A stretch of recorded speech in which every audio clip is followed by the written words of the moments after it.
I am Elena. I am in my early 30s, and just 3 short weeks ago, I executed an action I never in my wildest dreams believed I would be capable of performing. I stood up in the center of a crowded dining room, surrounded by over 50 extended family members at our annual autumn harvest banquet, and I calmly handed my parents a crisp, white envelope. Tucked inside that pristine envelope was not a holiday greeting card. It was not a generous check to cover their endless, fabricated emergencies. It was an official, heavily documented federal police report. For 8 agonizing years, I faithfully wired my parents $3,000 on the very first day of every single month. I did this without fail, without question, because I had been aggressively conditioned to believe that they were perpetually teetering on the absolute brink of total financial ruin. I firmly believed they were one missed mortgage payment away from sleeping on the freezing streets. To finance their survival, I subjected myself to a life of grueling, voluntary poverty. I existed inside a claustrophobic, 300-square-foot studio apartment where the heating barely functioned. I aggressively juggled 2 exhausting side jobs on top of my demanding corporate career. I consumed cheap, packaged instant noodles 4 nights a week just to ensure their electricity remained connected. And then, my younger sister accidentally forwarded a digital photograph to my phone from my mother's lavish milestone birthday dinner at an outrageously exclusive, $500-a-plate downtown restaurant.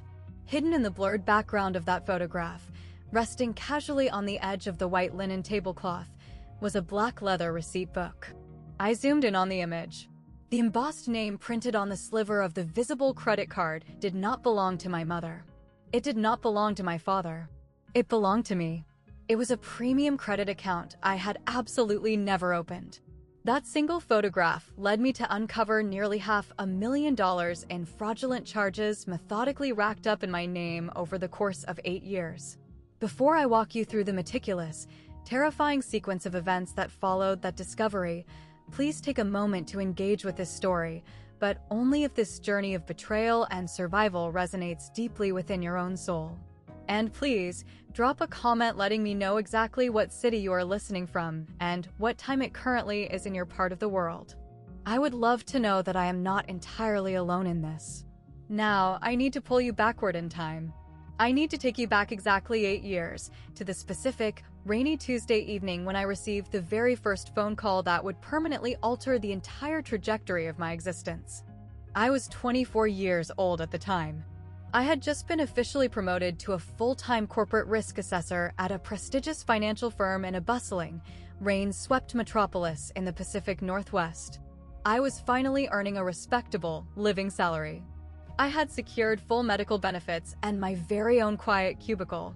I genuinely felt as though I had finally established my footing in the adult world. And then, my cellular phone vibrated on my cheap desk. It was my mother, Sylvia. Her voice over the line sounded incredibly strained, tight, and thick with unshed tears. "Elena, my sweet girl," she began, her breath catching theatrically in her throat. "I absolutely hate to burden your young shoulders with this nightmare." My stomach instantly plummeted toward the floorboards. "What is wrong, Mom?" I asked, my heart racing. "Your father's corporation is aggressively downsizing its executive staff. They abruptly let him go this afternoon without a shred of severance. We are already 3 months completely delinquent on the primary mortgage." She paused, allowing a sharp, pathetic sob to escape her lips. "We might violently lose the family home, Elena." The terrifying words hit my system like a bucket of freezing ice water. "Why on earth did you not tell me you were struggling sooner?" I demanded, my hands already moving to open my secure banking application on my laptop. "We desperately did not want to worry you," she wept softly. "You just successfully launched your beautiful new career, and we did not want to drag you down into our misery. I honestly just do not know how we are going to survive this month." I stared at my checking account balance. "How much capital do you urgently need to stop the foreclosure?" "Oh, my precious sweetheart, I absolutely cannot ask you to sacrifice your own money." "Mom," I said firmly, taking the bait exactly as she knew I would. "Tell me how much you need." $2,000 would appease the bank and halt the foreclosure proceedings, she whispered hesitantly.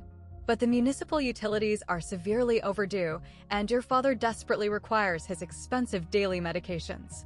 She completely trailed off, expertly allowing the suffocating silence to perform the heavy psychological lifting.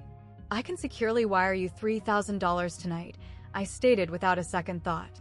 "I can send it this month and next month, just until Dad secures a new executive position." "Elena, you are such an absolute, divine blessing to this family," she cried, pure, unadulterated relief flooding her tone. "This is strictly just until our situation stabilizes. We will pay you back every single cent." I electronically transferred the massive sum of money that very same night. I actually felt a profound, glowing sense of pride about the sacrifice. This was exactly what a dedicated, honorable family did for one another.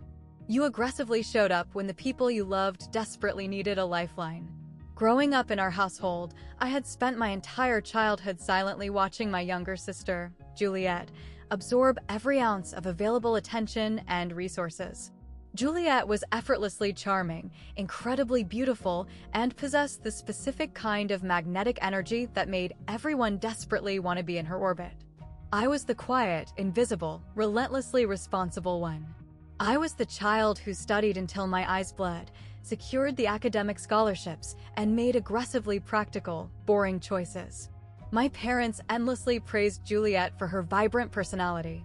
They exclusively praised me for being useful. Being infinitely useful eventually became the entire foundation of my self-worth. So, the very next month, when my mother frantically called me weeping about a brand new, catastrophic emergency regarding a sudden, massive roof leak that required an urgent cash deposit, I seamlessly wired another $3,000. And I sent it the month after that. And the month after that. Their financial situation miraculously never stabilized.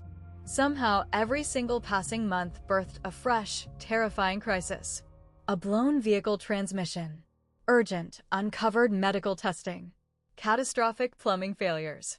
Emergency dental surgery.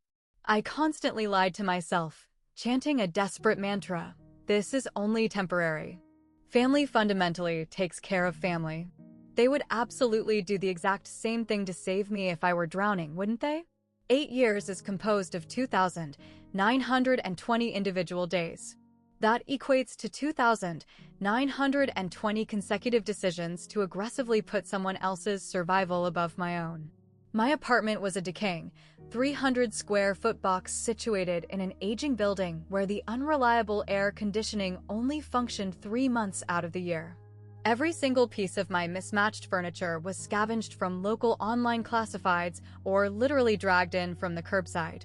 My bed was a terribly uncomfortable, lopsided futon that permanently damaged my lower back. I constantly lied to my visiting peers, claiming that I was simply embracing a highly trendy, minimalist lifestyle. When my corporate colleagues invited me out for celebratory lunches, I universally declined.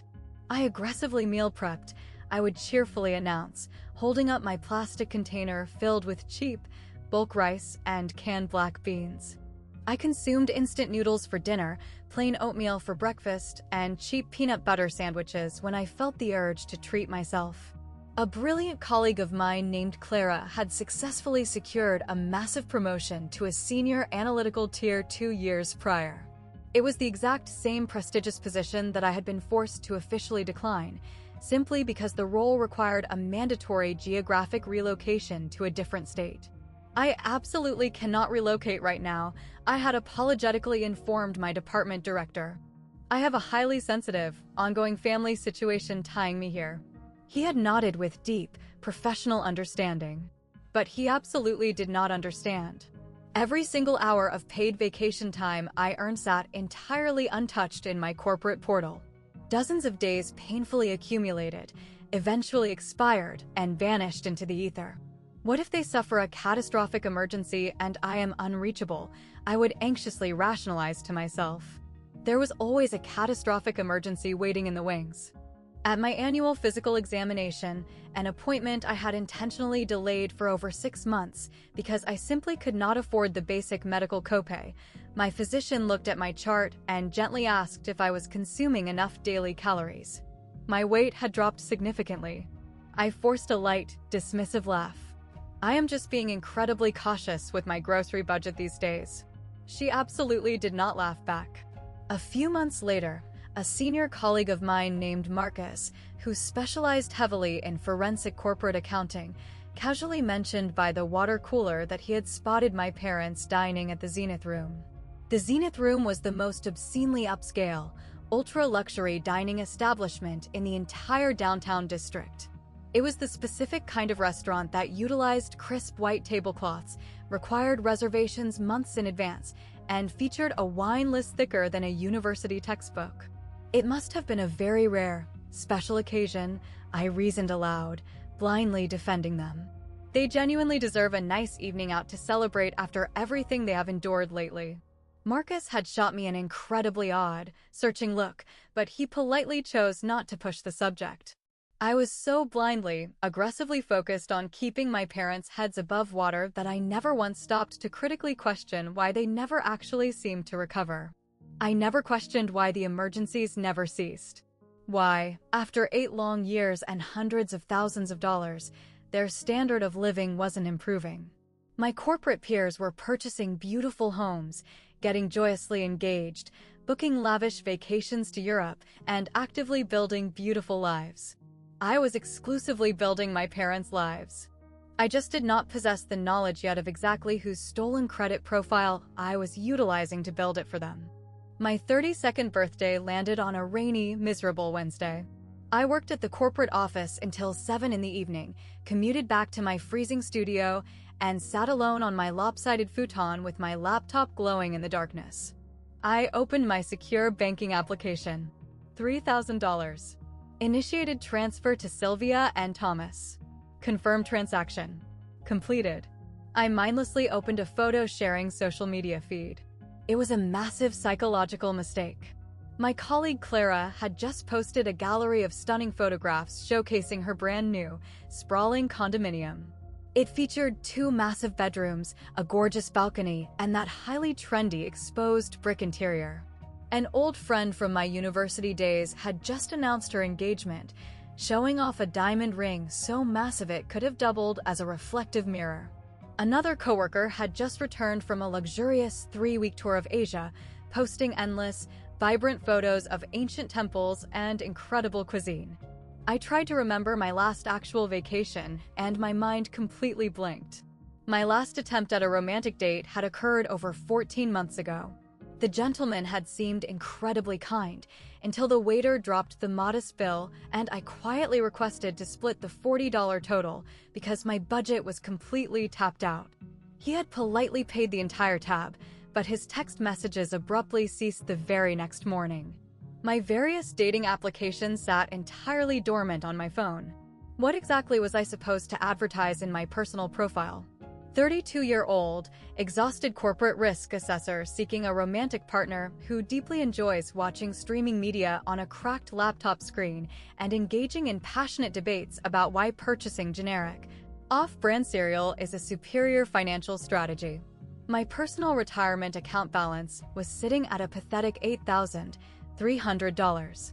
According to every single sophisticated financial planning algorithm I utilize daily at my firm, my portfolio should have comfortably exceeded $80,000 by that age. I literally wrote brilliant, comprehensive financial planning articles for our high-net-worth corporate clients. I simply could not afford to follow a single shred of my own expert advice. My cellular phone vibrated on the futon. It was Sylvia. "Honey, I am so unbelievably sorry to ask you this on your special day, but your father urgently needs an emergency dental procedure. He requires a complex root canal. It is going to cost exactly $4,000, and the surgical clinic is aggressively demanding the payment up front before they operate." I quickly checked my depleted savings account. $347. "I honestly do not have $4,000 available right now, Mom," I whispered, feeling the familiar, suffocating wave of failure wash over me. A heavy, loaded pause hung on the line. "Oh. I completely understand, my sweet girl. We will simply have to figure something else out. Perhaps we can try to apply for another high-interest credit line." Her voice intentionally shrank, sounding incredibly frail and defeated. even though we are absolutely drowning and maxed out on everything already. The manufactured guilt struck my chest like a physical blow. I can immediately pick up a series of extra weekend shifts at the retail store, I offered desperately. I had been quietly working at a local boutique on Saturdays and Sundays for 6 months just to afford my own basic groceries. Just give me exactly 2 weeks to generate the cash. You are such an incredibly good, loyal daughter, Elena. I honestly do not know how we would survive without your beautiful heart. After she disconnected the call, I sat in the pitch-black apartment and stared blankly at my own tired reflection in the dark screen of my laptop. 32 years old. I could not even afford to purchase myself a cheap birthday cupcake. But at the very least, my beloved parents would not end up homeless on the freezing streets. That had to count for something in the grand cosmic scheme of the universe, right? The video call notification violently popped up on my screen the following Sunday morning. It was Juliet. She was radiating that highly specific, manic energy that instantly made my stomach muscles completely tense up. Elena. Oh my God, you absolutely have to see this right now. She aggressively thrust her left hand directly toward the camera lens. A diamond. It was absolutely massive, flawless, and blindingly bright. It was likely a custom 3-carat stone. Wow, I managed to choke out. Congratulations, Juliet. That is incredibly beautiful. I know, right? She squealed, practically vibrating out of her chair. Nathaniel finally proposed to me at a secluded alpine mountain resort. He secretly hired a professional photographer to hide in the trees and capture the entire breathtaking moment. She was endlessly bouncing. 28 years old, chronically unemployed, and bouncing with joy. We are actively thinking about booking the venue for next June. We absolutely have our hearts set on securing the Grand Continental Hotel. The Grand Continental Hotel. My analytical brain instantly ran the brutal mathematics. Reserving that specific, ultra-luxury property for a wedding would easily cost between $50,000 and $75,000 just for the basic catering package. That is an amazing venue, I said, desperately attempting to sound casual and supportive. How exactly are you guys affording the Grand Continental? Oh, Mom and Dad are generously covering the vast majority of the expenses. It is their ultimate wedding gift to us, you know. She casually waved her hand in the air, dismissing the massive financial burden exactly as if she were discussing the cost of a cup of coffee. They have apparently been aggressively funding a highly specific, special savings account for years just for this occasion. Mom explicitly told me they absolutely cannot touch the capital for anything else except this wedding. My brain completely stuttered.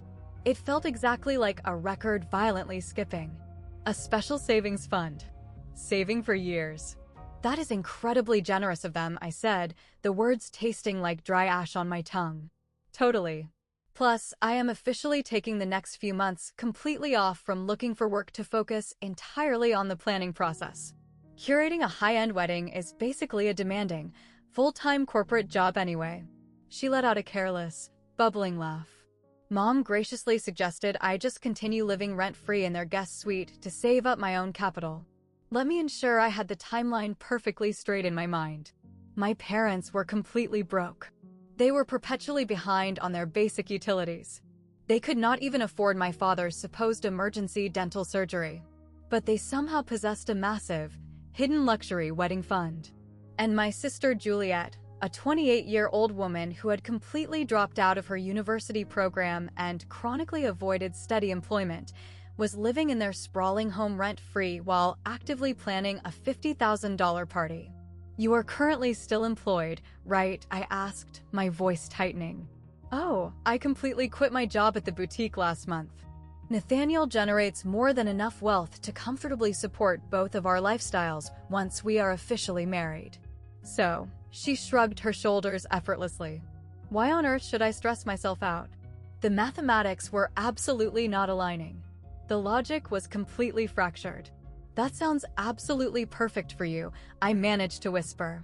You are definitely coming to the ceremony, right? I know finances are always incredibly tight for you. She actually possessed the sheer, unadulterated audacity to utter those words to my face. But you absolutely cannot miss your only sister's magical day. I wouldn't miss it for the world. After we terminated the video call, I sat completely paralyzed in my dark, freezing studio for over an hour. Outside my thin window, I could hear my neighbors laughing, upbeat music playing, normal human life aggressively happening all around me. I slowly pulled out my digital calculator and finally executed the terrifying mathematics I had been actively avoiding for nearly a decade. $288,000. That was the exact total I had transferred over 8 years. Where on earth did all of that capital actually go? Something felt fundamentally, catastrophically wrong. But I aggressively pushed the dark suspicion down into the abyss of my mind. I was incredibly, highly trained at ignoring my own intuition. Friday evening arrived. I was sitting completely alone at my corporate desk, meticulously finalizing a complex risk analysis portfolio for a high-net-worth client. The sprawling office floor was eerily quiet, populated only by myself and the relentless, mechanical hum of the overhead fluorescent lighting. My phone violently buzzed on the desk. A notification from the shared family group chat. A photograph uploaded by Juliet. The high-resolution image slowly loaded onto my screen. It featured my mother, my father, and Juliet sitting together at a stunning, opulent restaurant table. It was not just any standard dining establishment. I recognized the distinct, gold leaf interior architecture immediately. It was the Zenith Room, the famously exclusive, ultra-luxury dining room downtown where securing a basic reservation required 3 months of advance notice, and the cheapest appetizer on the menu started at $75.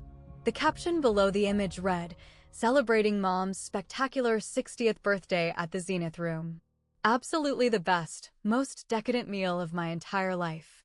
The photograph showcased towering crystal champagne flutes, gold-rimmed porcelain plates, and what clearly appeared to be a 30-year-aged, premium scotch resting comfortably in my father's hand. Every single one of them was dressed impeccably, looking exactly as if they had just stepped off the glossy pages of a high-fashion catalog. I instinctively pinched the screen to zoom in on the image. I meticulously studied the lavish table setting, observing the exorbitant details. And then my eyes locked onto it. Situated in the background, pushed slightly out of focus near the edge of the pristine white tablecloth, was a black leather receipt folder. It was cracked open just a fraction of an inch. Tucked neatly inside the leather binding was a white, printed slip of paper. I aggressively zoomed in further. I utilized the digital enhancement tools on my phone. The camera quality was not flawless, but there it undeniably was. A sleek credit card resting on top of the receipt. Just the top half of the plastic was visible. The embossed silver name printed on the card. My heart completely stopped beating in my chest. I aggressively zoomed in again, my fingers shaking so violently I nearly dropped the device. I enhanced the image until the pixels began to heavily blur and distort. But the letters were unmistakable. Elena Vance. Not Sylvia. Not Thomas. My exact legal name was stamped on the credit card they were utilizing to finance their opulent dinner. A premium credit account that I had absolutely never authorized, never opened, and possessed absolutely zero knowledge of its existence. I literally could not pull oxygen into my lungs. I frantically opened my secure, professional credit monitoring application. It was the exact same high-tier software program I aggressively recommended to every single one of my corporate clients. The one I checked obsessively because my career involved analyzing catastrophic fraud cases on a daily basis. A glaring red alert violently flashed across the screen. New suspicious activity detected. The Zenith Room restaurant. Charge amount, $1,847.32. I began frantically scrolling backward through the application's history log. There was a massive avalanche of alerts that I had somehow inexplicably missed, or that had been strategically suppressed. A premium designer clothing retailer, $2,341. Charged last week. A luxury day spa, $890. Charged 10 days ago. A premium wine subscription service, $654. Charged 2 weeks ago. I clicked on the core account details. Account name, Premium Discover card ending in 4472. Primary cardholder, Elena Vance. Total approved credit limit, $45,000. Current outstanding balance, $43,278. I had absolutely never applied for this account. I frantically initiated a comprehensive, hard pull of my entire credit profile. Utilizing my professional access credentials, the detailed report generated instantly. And there it was, staring back at me like a death sentence. It was not just one fraudulent credit card. There were four. Discover, $43,127. Visa, $67,234. MasterCard, $38,091. American Express, $89,200. Plus a massive, unsecured personal installment loan that I had absolutely never signed my name to, totaling an additional $89,000. Total cumulative debt, $437,554. $437,000 of catastrophic, life-ruining debt that I absolutely did not create. The entire corporate office suddenly felt as though it were violently tilting on its axis. I desperately gripped the edge of my heavy wooden desk to prevent myself from collapsing onto the floor. Marcus, my colleague from the forensic accounting division, was casually walking past my cubicle. He abruptly stopped dead in his tracks. "Elena, are you physically all right? You look exactly like you just witnessed a brutal murder." I literally could not force my vocal cords to function. I simply stared blankly at the glowing computer screen, my mind completely shattered. "That is my legal name," I finally managed to whisper, my voice sounding like dry, crushed leaves. "Those are my credit accounts. And I absolutely never opened a single one of them." Marcus immediately walked into my cubicle, his professional instincts taking over. He pulled up a spare chair and sat closely beside me until 2 o'clock in the morning. He brought me terrible, stale breakroom coffee and sat in absolute solidarity while I systematically pulled every single scrap of available financial documentation. The very first premium card had been aggressively opened exactly 6 years prior. Establishing these specific accounts required physical signatures, my highly confidential social security number, and verified residential addresses. I utilized my corporate credentials to demand expedited digital copies of the original applications from the banking institutions. The signatures scrawled on the digital documents looked incredibly similar to my own handwriting, but I knew with absolute certainty that I had never signed them. The secondary Visa was opened 7 years ago. The MasterCard for years. The American Express, 5 years. Every single one of the fraudulent accounts displayed a pristine, flawless payment history. The minimum required payments had been meticulously executed every single month, exactly on time, intentionally keeping the massive accounts in perfect good standing to prevent the banks from triggering any fraud alerts or initiating collection calls. "Paid from where?" Marcus asked quietly, his eyes scanning the digital ledgers. I frantically cross-referenced the incoming payment routing numbers with my own personal bank transfer logs. There it was, the devastating, undeniable truth. Every single month, my hard-earned $3,000 was seamlessly wired into my parents' primary checking account. And from that exact same checking account, automated minimum payments systematically flowed directly back out to service these fraudulent credit cards. They were actively utilizing my own sacrificed blood money to pay the minimum balances on the catastrophic debt they had maliciously created in my name. It was circular, self-sustaining, systemic fraud. It was utterly brilliant in the most sickening, horrifying way imaginable.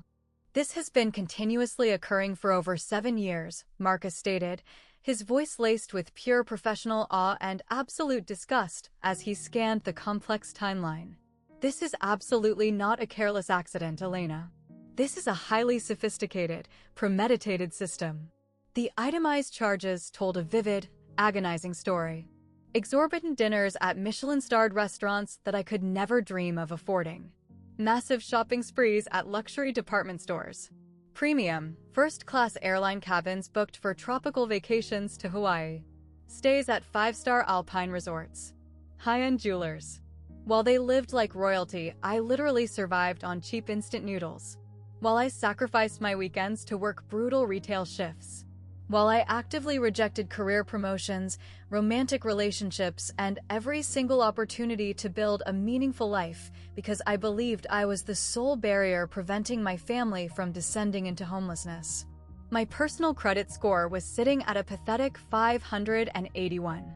It had been completely tanked by the extreme credit utilization rates, which were hovering dangerously above 90% across all the fraudulent accounts. Oh my God, I breathed, a sudden, horrifying realization striking me. I excitedly applied for a new, slightly larger apartment lease last year. They abruptly rejected my application, citing a severely degraded credit profile. I honestly thought the property management company had made a clerical error. Marcus pointed a pen at another specific line on the digital report. Elena, look incredibly closely at this specific hard inquiry. It is an application for a massive luxury auto loan, filed under your name at a high-end dealership in the suburbs. It was formally denied due to the degraded credit score. I absolutely never applied for a vehicle loan. Someone else did, using your stolen credentials. He slowly turned his head and met my eyes, his expression completely grave. Your parents are currently driving a brand new, luxury 2023 SUV, aren't they? I specifically recall seeing it parked outside during that firm holiday party last year. A wave of intense, physical nausea hit me so hard I had to close my eyes. I pulled out my cellular phone with trembling hands and typed a direct text message to my sister, Juliet. We urgently need to discuss the details of Mom's birthday dinner tonight. Exactly 3 agonizing minutes passed. The typing indicator bubble appeared on the screen, vanished, and then slowly appeared again. Finally, a response materialized. What exactly about it? I immediately forwarded her the enhanced photograph, aggressively zooming in on the visible receipt and the embossed name on the plastic card. The credit card visible in your photograph, Juliet. My exact legal name is printed on it. The typing indicator bubble appeared, stopped, and then more frantic typing ensued. I will call you tomorrow. She absolutely knew. The terrified way she hesitated. The incredibly obvious, cowardly way she avoided the direct confrontation. She explicitly knew about the fraud. Saturday morning arrived. I forced myself to dial my parents' home phone number before my courage could evaporate. Hi, my sweet honey, my mother's voice answered. It was blindingly bright. It was a completely fabricated, artificial brightness. How is your relaxing weekend going? I need you to explicitly explain the origin of the multiple credit cards currently active in my name, I stated, my voice completely devoid of emotion. Total, suffocating silence descended upon the line. It lasted long enough that I pulled the phone away from my ear to check if the cellular connection had dropped. What credit cards are you referring to, Elena? All 4 of the premium accounts. And the massive personal installment loan. $437,000 of debt, Mom. Elena, I honestly possess absolutely no idea what wild accusations you are throwing around right now. My jaw clenched so tightly that my teeth physically ached. Mom, I have successfully acquired the detailed billing statements. I know about the exorbitant dinner at the Zenith Room for your birthday. The credit card sitting on your table physically bears my name. The silence stretched out again, thick and heavy with panic. Then a long, ragged sigh. Oh, that specific card. Yes, that one. Elena, please, you must understand. We absolutely had to do it. We were utterly desperate. Her vocal tone violently shifted, the familiar, manipulative tears instantly entering her voice. Your father tragically lost his executive career years ago. I was drowning in unexpected medical bills. We were literally days away from losing absolutely everything we had built. You possess such a highly lucrative corporate income. We honestly, genuinely thought you would not mind quietly assisting your family. I was already assisting you, I shouted, my control finally snapping. I was bleeding myself dry, sending you $3,000 every single month for a decade. That money comfortably covered all of our basic survival necessities. Her voice aggressively rose in defense, abandoning the tears. This extra credit was required for our societal necessities. Necessities? A $500 a plate luxury dinner is a necessity? We desperately needed to aggressively maintain our social appearances for Juliet's sake, to ensure she secured a wealthy marriage. I heard it. I heard the chilling, absolute justification, the staggering entitlement, the complete and utter lack of fundamental human remorse. So, you consciously, maliciously committed federal identity theft. Do not you dare ever utilize that kind of disrespectful language with me, young lady. We are the parents who brought you into this world. You inherently owe us your life. Now, her true, venomous anger bled through the phone. We sacrificed everything to raise you, feed you, and pay for your entire existence. I secured a full academic scholarship to university. You didn't pay a dime, I fired back. And this is exactly how you choose to repay our endless love? By aggressively accusing us of committing severe crimes? You are being incredibly, ridiculously dramatic. I could hear my father's muffled, panicked voice shouting in the background. Sylvia, who are you talking to? Did Juliet explicitly know about this operation? I demanded, ignoring his background noise. A heavy pause. Did Juliet know? I repeated, my voice hardening into steel. She might have occasionally been aware. We sometimes desperately needed her to physically utilize the plastic cards when I violently slammed the end call button. I sat perfectly still on my lopsided futon and stared blankly at the peeling paint on the opposite wall. 3 entire hours passed in silence. My phone continuously vibrated on the mattress. Incoming calls from my mother, from my father, from Juliet. I aggressively ignored every single one of them. Finally, I picked up the device and dialed Marcus. I desperately need your professional assistance, I stated the moment he answered. I need forensic, professional help. Can you come over? I will be at your door in 20 minutes. Bring absolutely every piece of documentation you possess. I want to briefly pause the narrative right here for a moment. I know for an absolute fact that many of you watching this video have personally dealt with severe financial or emotional manipulation at the hands of your own blood relatives. Perhaps you have felt that exact same, suffocating guilt. That insidious, conditioned voice whispering in your mind saying, but they are your family. You should just swallow the pain and let it go. The psychological guilt is incredibly real. The emotional confusion is entirely valid. If you have ever felt agonizingly torn between aggressively protecting your own future and playing the role of the compliant, good daughter or son, please drop your story in the comments. Your experiences absolutely matter here. And if this narrative is resonating deeply within your soul, please hit that subscribe button. We are navigating this dark journey together. Now, let me plunge back into exactly what unfolded next. Marcus arrived at my apartment carrying his heavy corporate laptop and a thick, yellow legal pad. We meticulously spread the mountain of financial documents across my tiny kitchen table, which was actually just a cheap, folding card table I had purchased from a big box store years ago. Walk me chronologically through the entire timeline. From day one, he instructed, his pen poised and ready. I did exactly that. I recounted every single frantic phone call, every single fabricated medical emergency, every single blood money transfer, the accidental photographic discovery, and the horrifying morning confrontation. He diligently took copious notes. He did not interrupt me a single time. When I finally concluded my monologue, he slowly looked up, his eyes burning with professional intensity. Elena, you need to fully comprehend that this is absolutely not a messy family drama. This is massive, aggravated felony fraud.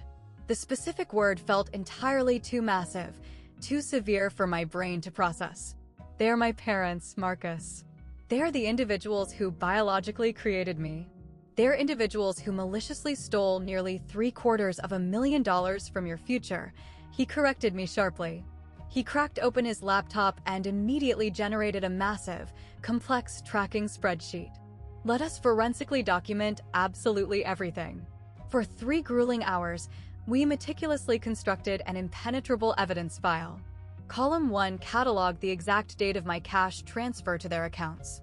Column 2 documented the specific dollar amount. Column 3 logged their fabricated emergency claim used to justify the request. Column 4 highlighted the luxurious, fraudulent credit card charges executed within exactly 1 week of receiving my transfer. Column 5 contained the hard, verifying evidence. The psychological pattern was utterly undeniable. Every single time I wired them my hard-earned cash, massive luxury charges magically appeared on the stolen accounts. Michelin-starred restaurants, designer shopping sprees, premium travel accommodations. It operated like a perfectly calibrated, mechanical clock. Marcus aggressively highlighted the recurring minimum payment amounts. Do you clearly see this structural pattern, Elena? They're aggressively utilizing your $3,000 cash influx to directly cover the minimum balance requirements on your own fraudulent debt. It is a completely circular, self-funding fraud ecosystem. That is, I honestly could not even finish the sentence. Highly sophisticated, deeply calculated, and entirely premeditated. He looked directly into my eyes. This was absolutely never about parental financial desperation. This was a highly engineered, systemic operation. What about my sister, Juliet's involvement? I asked, feeling physically ill. He rapidly pulled up another digital tab on the screen. Premium card ending in 4472. Sorting user charges by specific merchant category. He ran a quick digital filter. 47 individual transactions explicitly executed in person, utilizing the physical plastic card. All of these charges occurred at retail locations that Juliet frequently bragged about on her social media feeds.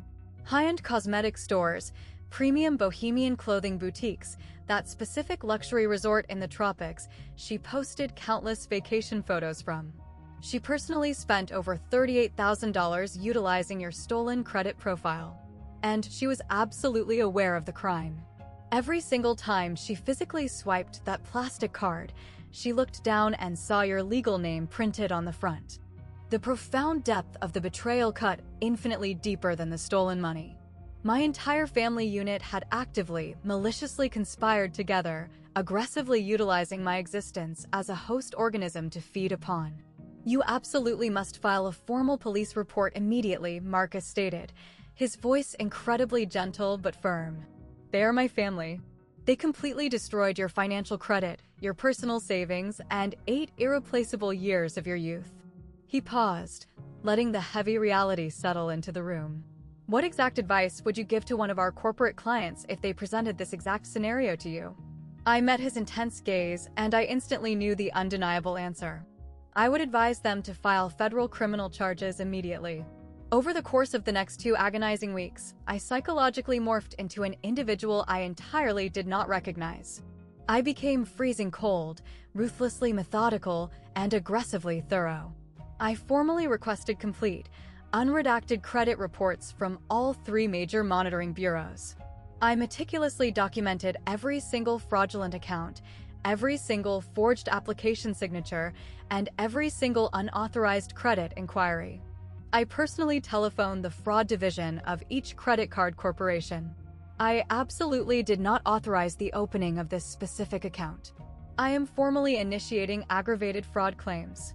I aggressively launched the internal corporate investigations and placed a permanent, hard freeze on any new financial activity linked to my social security number. I relentlessly combed through my massive digital email archives, unearthing text messages I had passively saved over the years. I documented every single desperate request for capital, every single manipulative guilt trip, every single fabricated emergency. My mother unexpectedly called me on a Tuesday afternoon. "Honey, we are experiencing a massive, unexpected emergency. Your father urgently requires emergency dental surgery. We need $4,000. I silently placed her on speakerphone. I hit the digital record button on my secondary device. "Mom, I need to ask you about those specific credit cards that were opened in my name." "Oh, my sweet girl, please do not spend a single ounce of your energy worrying about those silly cards. We are handling the situation completely." By handling it, do you explicitly mean utilizing my wired cash to pay the minimum balances on my own fraudulent debt? I heard a nervous, fluttering laugh echo over the speaker. It is absolutely not considered fraud when you are conducting business within the family unit, Elena. Please stop being so incredibly dramatic. There it was. An absolute, clear admission of guilt captured on a pristine, digital audio recording. In her very own, unmistakable words. I successfully compiled a massive, 40-page evidentiary dossier. It contained the complete chronological timeline, certified bank transfer records, The fraudulent credit card statements, high-resolution photographs of the forged application signatures directly compared to my verified, legal signature, the transcribed audio recording of the phone call, and screenshots of Juliet's social media posts perfectly geotagged at the exact luxury locations charged to my stolen cards. Meticulous cross-references, specific dates, exact dollar amounts, and undeniable behavioral patterns. Marcus reviewed the entire massive binder. This case is absolutely airtight, Elena. Any aggressive district attorney in the country would eagerly take this prosecution to trial. What exactly occurs if I officially file these criminal charges? Aggravated identity theft is a severe federal offense, but it also triggers massive state-level charges. Criminal wire fraud, credit card fraud, and felony forgery. We are looking at a minimum of multiple, severe felony counts.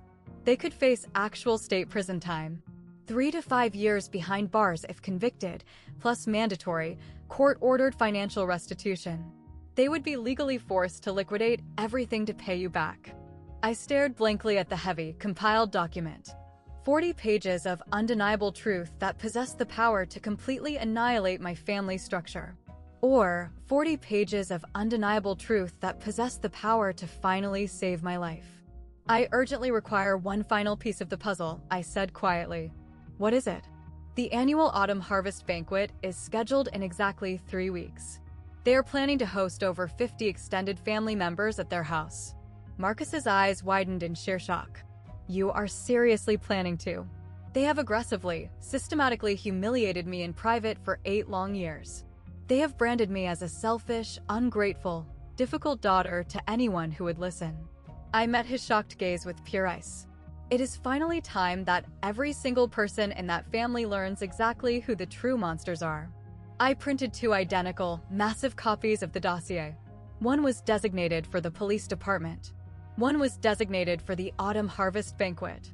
The envelope I selected was thick, pristine white, plain, and incredibly official-looking.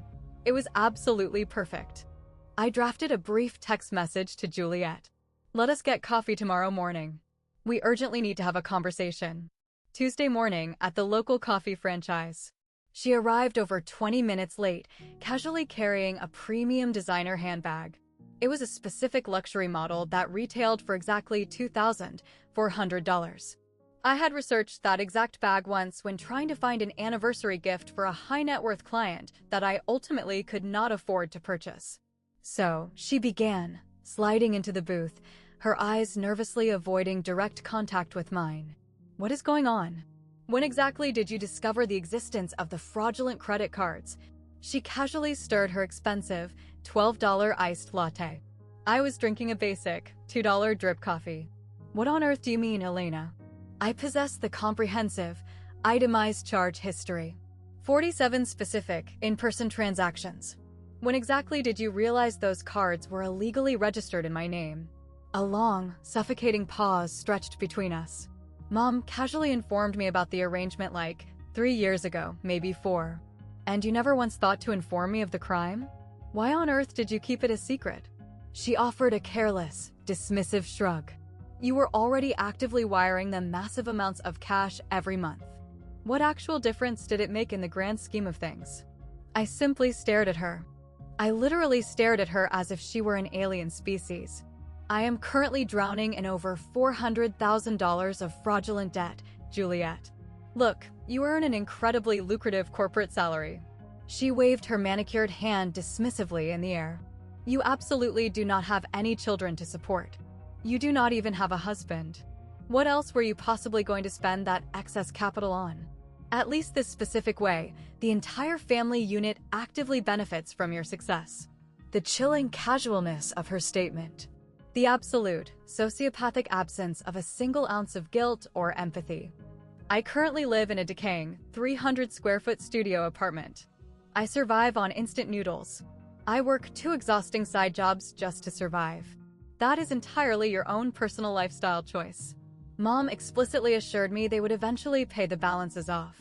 Utilizing what capital, Juliet? I demanded. She looked incredibly uncomfortable, shifting in the booth. I honestly do not know. That is a private financial matter between you and them. You personally spent $38,000 utilizing my stolen credit profile. Mom explicitly told me it was completely fine. She assured me you absolutely would not mind the expenses. Her voice rose defensively, echoing in the quiet shop. I absolutely did not do anything wrong. Did you ever, for a single microsecond, think to actually call me and ask for my permission? You are always so incredibly, obnoxiously uptight regarding financial matters. Mom aggressively warned me not to bother you with the details. I felt something fundamental violently snap inside my chest. It was a clean, absolute, and final break. You know what, she suddenly announced, aggressively standing up from the booth. This specific, toxic attitude is exactly the reason why you do not possess any real friends. You are so incredibly difficult, so obsessively rigid. Perhaps if you actually learned how to be generous and loving like Mom and Dad taught us, you would not end up so completely alone in life. She grabbed her designer bag and stormed out of the coffee shop. I sat entirely alone in that booth for over an hour. I quietly watched normal human beings seamlessly enter and exit the establishment. Normal people possessing entirely normal, mundane problems. Then I pulled out my phone and dialed Detective Russo. I am completely ready, I stated into the receiver. I want to formally file the criminal report. I arrived at the headquarters of the Financial Crimes Unit early Friday morning. The massive concrete building smelled aggressively of stale, burnt coffee and harsh, institutional cleaning chemicals. Detective Sarah Russo appeared to be in her mid-40s. She possessed striking, silver-streaked dark hair and the specific kind of exhausted, penetrating eyes of a woman who had witnessed entirely too much human corruption.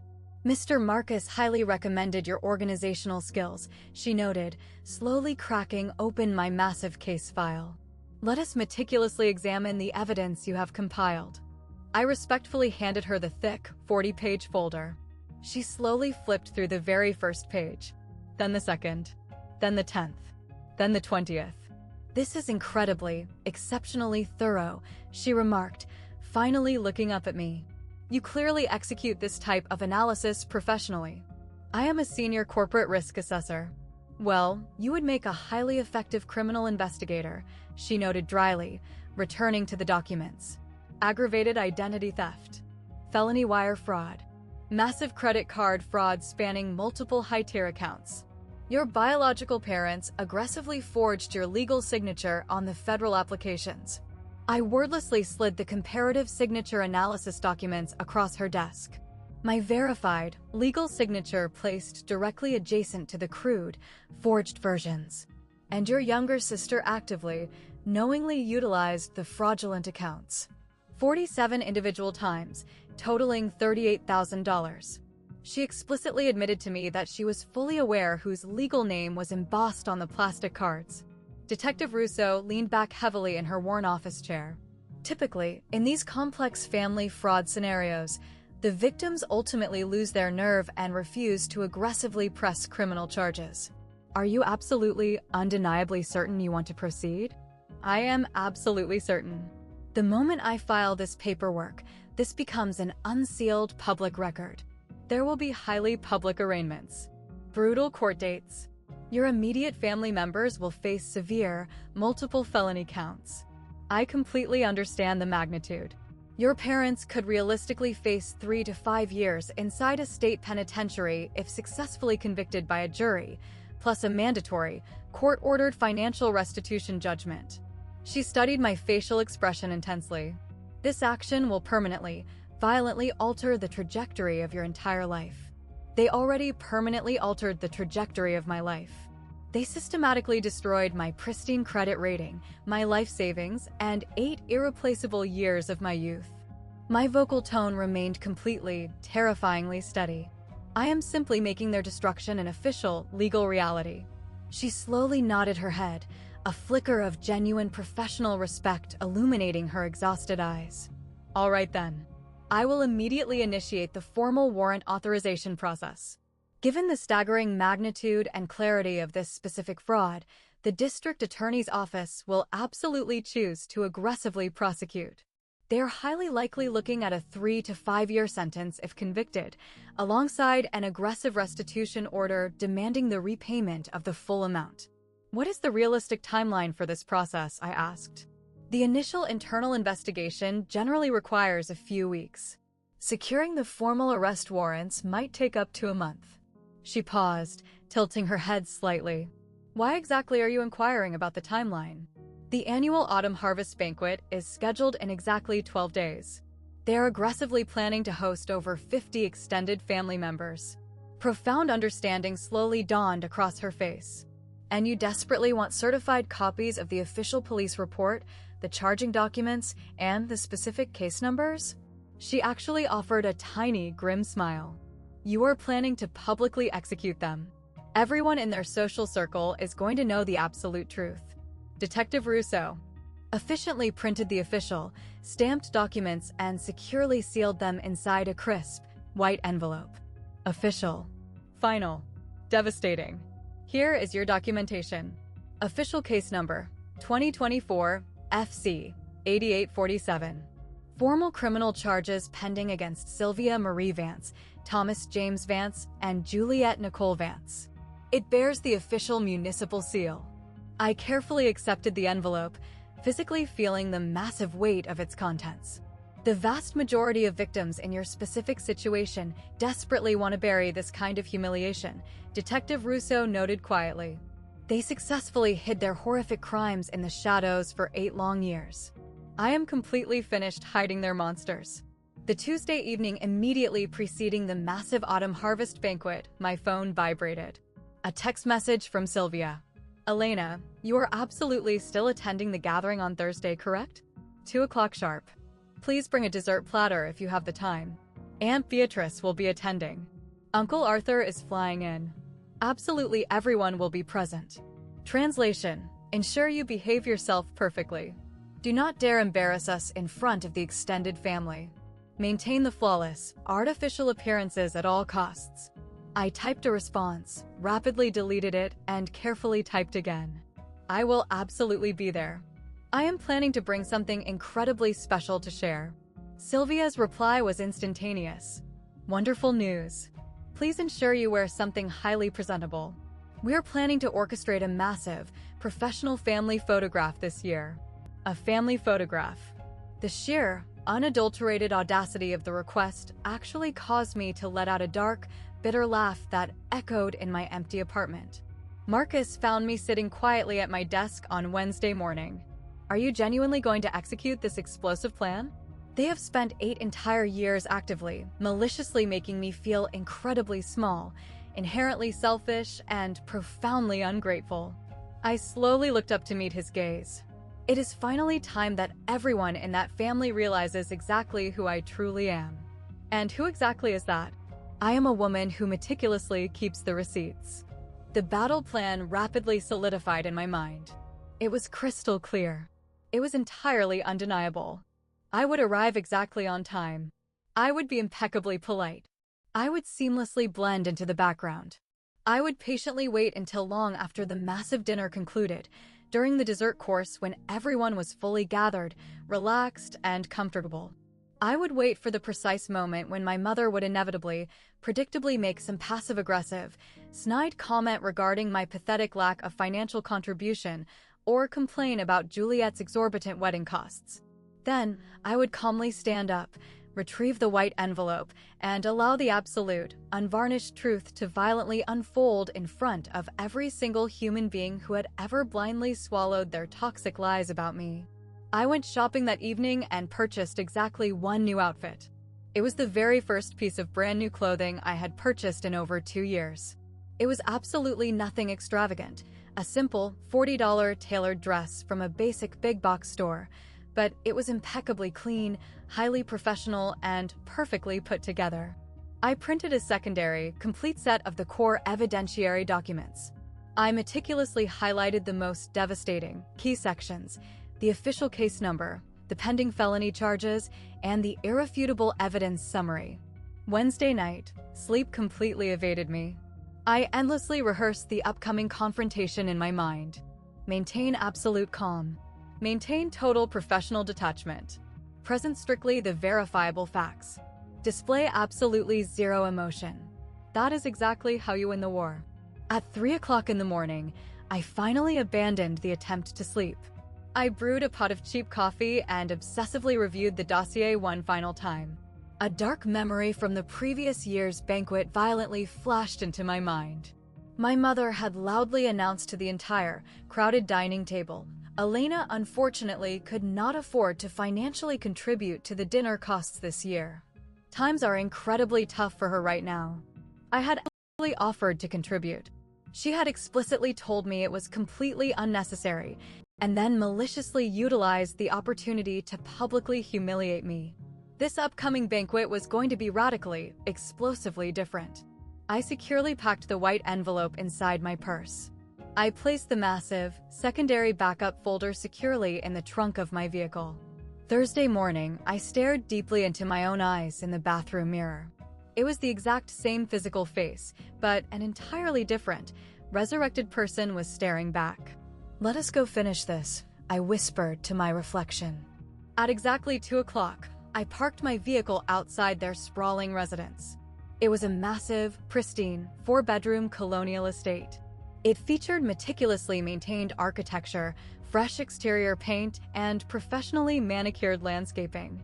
This was the exact same house they had aggressively lied and told me they were on the verge of losing to foreclosure for 8 consecutive years. I took a massive, deep breath. The envelope was secure in my purse. The backup documents were safe in the trunk. I walked inside, and the atmosphere was pure, overwhelming chaos. Over 50 extended family members were crammed into the space. Cousins I had not laid eyes on in over 5 years. Aunts, uncles, and distant relatives who had traveled from 3 different states to attend. The air was thick with the overwhelming noise of overlapping conversations, the suffocating heat of bodies, and the rich, heavy aromas of roasted turkey, expensive wine, and baked pumpkin pie. "Elena has finally arrived," my mother's voice aggressively carried across the crowded room. It was highly performative, artificially loud, and designed to command attention. My brilliant daughter, the highly successful corporate financial analyst. The toxic subtext was crystal clear to anyone paying attention. She earns a lucrative salary. Look at her massive success. She is absolutely not like us poor, perpetually struggling folks. I navigated through a sea of forced hugs and artificial greetings. Aunt Beatrice warmly squeezed my freezing hand. "How are you holding up, honey?" "I am doing incredibly good. Really, genuinely good, actually." Juliet suddenly materialized at my elbow, her voice dropping to a hostile, venomous whisper. "You had better absolutely not start any unnecessary drama today." I offered her a serene, freezing smile. "I would not dream of it." My father cautiously approached me, his eyes darting nervously around the room. "Elena, it is good to see you. Can we perhaps step aside and talk privately later this evening?" "Later sounds absolutely perfect, Dad." The massive dining room looked exactly like a glossy spread from an opulent lifestyle magazine. A sprawling, custom-built dining table. Expensive, imported china plates. Gleaming crystal wine glasses. A towering, elaborate floral centerpiece that easily cost upwards of $200. I silently observed absolutely everything. I compiled mental, damning notes. I noticed my mother's new jewelry, massive, glittering diamond earrings that aggressively caught the light from the chandelier. I noticed Juliet's blinding engagement ring, flashing brilliantly with every single exaggerated hand gesture she made. I noticed my father's new timepiece. It was a luxury Swiss watch. I knew the specific brand. The absolute minimum retail price was $12,000. I noticed the expensive, premium bottles of wine meticulously lining the mahogany sideboard. I recognized the exclusive vineyards. Every single bottle cost at least $80.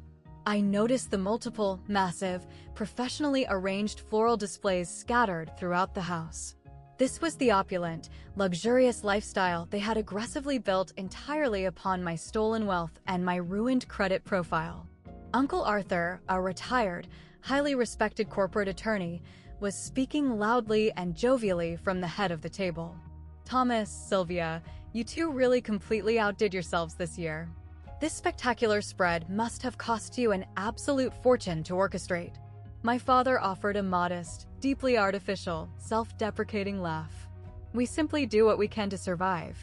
True family is always worth the sacrifice. I quietly sipped my ice water. I slowly counted to 10 in my head. Then I counted to 20. The extravagant dinner felt as though it lasted for an eternity. Endless courses of roasted meats, 7 complex side dishes, dozens of people laughing, drinking, and engaging in perfectly normal holiday conversation. Except absolutely nothing occurring in this house was normal. I barely consumed a single bite of food. I just sat, watched, and waited for the executioner's block to be prepared. Dessert was finally being served to the crowd. Slices of warm pumpkin pie, apple crisp, and freshly brewed premium coffee. The explosive moment had finally arrived.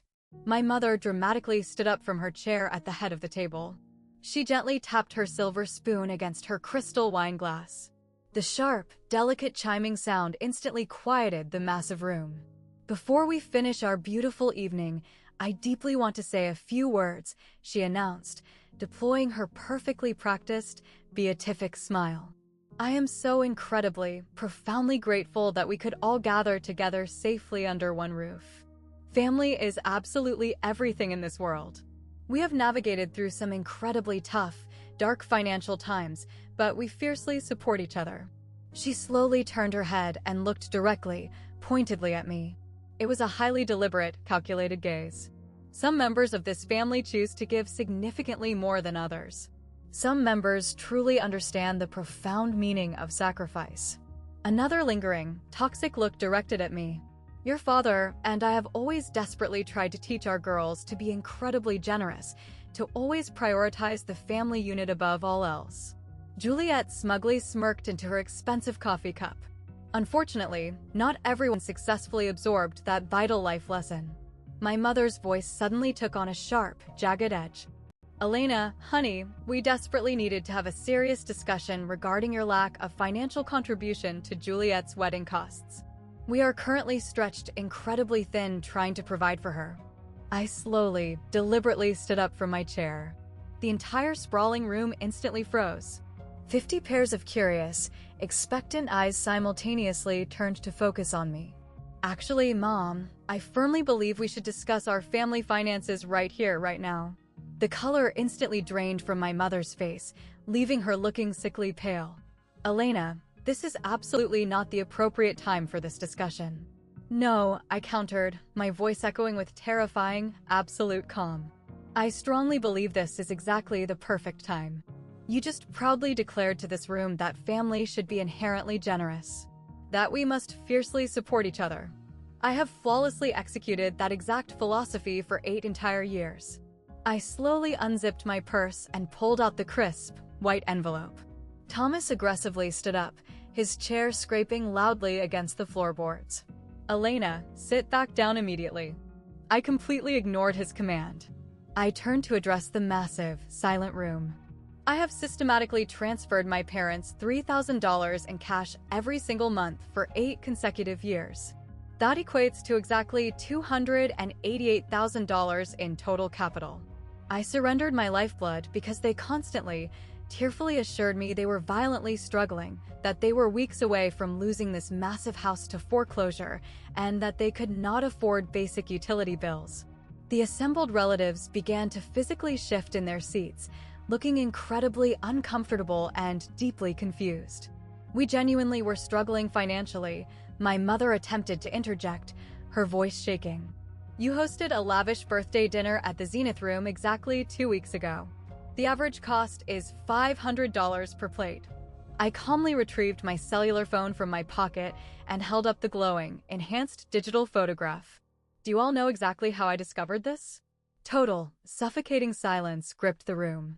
Because my sister accidentally forwarded me this photograph.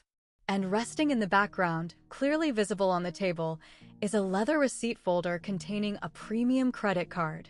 Would anyone in this room care to guess whose exact legal name was embossed on that card?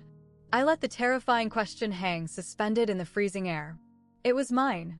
It was a premium credit account that I had absolutely never authorized, never opened, never utilized, and never even knew existed until that moment.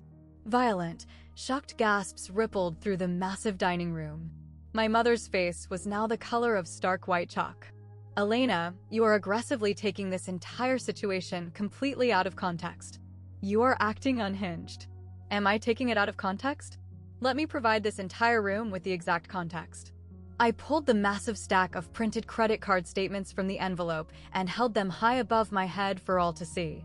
For separate, premium credit cards secretly opened in my legal name. A total outstanding, fraudulent balance of $437,000. I slowly began walking around the perimeter of the massive dining table, physically placing the damning statements directly in front of the stunned relatives. These accounts were opened between 7 and 4 years ago. Aunt Beatrice tremblingly picked one of the documents up, reading the itemized charges. Her eyes widened to the size of saucers. Look at the sheer magnitude of these charges. Cousin David aggressively scanned the printed list. Exorbitant luxury steakhouses, high-end jewelry boutiques, premium first-class airline tickets, opulent mountain resorts, high-end culinary stores. All of these luxurious expenses occurred while they were actively looking me in the eye and weeping that they could not afford to pay their mortgage. I aggressively pointed a finger directly at my father. Dad, didn't you explicitly tell me you had been tragically terminated from your corporate position 5 years ago? My father said absolutely nothing. He just stared blankly down at his half-eaten slice of pie. I utilized my corporate credentials to pull your verified employment records. You absolutely did not lose your job. You voluntarily, happily retired and immediately began collecting a massive, full corporate pension. Uncle Arthur's head violently snapped toward my father. You possess a full pension portfolio? Thomas? Aunt Beatrice's voice broke the silence. Sylvia, you literally sat in my kitchen last year and told me you were so impoverished you could not afford to purchase Christmas gifts for the grandchildren. My mother's hands were shaking so violently she had to grip the edge of the table. We can logically explain all of this. Please, I implore you to explain it. I remained standing, exuding a terrifying, absolute calm. Please explain to this entire room exactly how you have been aggressively, luxuriously living off my stolen identity for 8 consecutive years. Cousin Clara finally spoke up, her voice incredibly small and frail. Elena, wait a minute. Do you not currently reside in that tiny, decaying studio apartment? The incredibly cramped one I visited last year? You didn't even possess functional air conditioning. It is a 300 square foot box that costs $800 a month. That is absolutely the only housing I could afford to maintain. But why? She asked, genuine confusion twisting her features. You earn an incredibly lucrative corporate salary. I let the massive question sit in the silence of the room. I let every single person mathematically process the reality. Because I stated slowly, pronouncing every syllable with lethal precision. I was entirely funding their empire. I pulled out the massive, complex spreadsheet that Marcus and I had engineered. 40 pages of undeniable, forensic truth condensed into a single, devastating document. $3,000 per month. 96 consecutive months. Total cash transfers, $288,000. I slammed the heavy document down onto the center of the dining table. Verified bank statements were meticulously clipped behind every single highlighted transfer, plus the balance of the fraudulent credit cards, totaling $437,000. The combined total of my stolen wealth is $725,000. Uncle Arthur's porcelain coffee cup slipped from his fingers and violently shattered against the dining table. $700,000. I survived on cheap instant noodles. I worked 2 exhausting side jobs every single weekend. I aggressively turned down massive corporate promotions because I falsely believed I could not relocate away from my family. I believed my family desperately needed my proximity. I possessed exactly $347 in my personal savings account on the morning of my 32nd birthday. I unlocked my smartphone and held up a bleak photograph of my decaying studio apartment. This is exactly where I am forced to live. 300 square feet of misery. I slowly passed the phone around the massive table. I watched their facial expressions morph from sheer shock to profound disbelief to pure, unadulterated anger. Meanwhile, I aggressively pulled up an album of photographs from my mother's now-deleted social media profile. Images of their sprawling, four-bedroom colonial estate. Photographs of the massive, $60,000 luxury kitchen renovation they executed last year. The entire renovation was charged directly to my stolen credit card. Aunt Beatrice slowly turned to look at my mother. "You aggressively remodeled your entire kitchen utilizing stolen funds?" "And the minimum monthly payments on these massive accounts," I announced, retrieving the master spreadsheet. "They were seamlessly paid utilizing my $3,000 monthly cash transfers. They maliciously utilized my own sacrificed money to cover the minimum balances on the catastrophic debt they had intentionally created in my name. That is..." Aunt Beatrice could not even finish her sentence. "It is highly illegal. It is legally defined as aggravated identity theft, federal wire fraud, and massive credit card fraud." I pulled out the transcribed document of the recorded phone call. This audio was captured exactly 2 weeks ago. It is my mother explicitly admitting to the entire scheme on a legally recorded line. I began reading the transcript aloud to the room. It is absolutely not considered fraud when you are conducting business within the family unit. The printed transcript was rapidly passed around the table. The relatives read it in absolute, horrified silence. Juliet suddenly stood up, her chair scraping violently against the floor.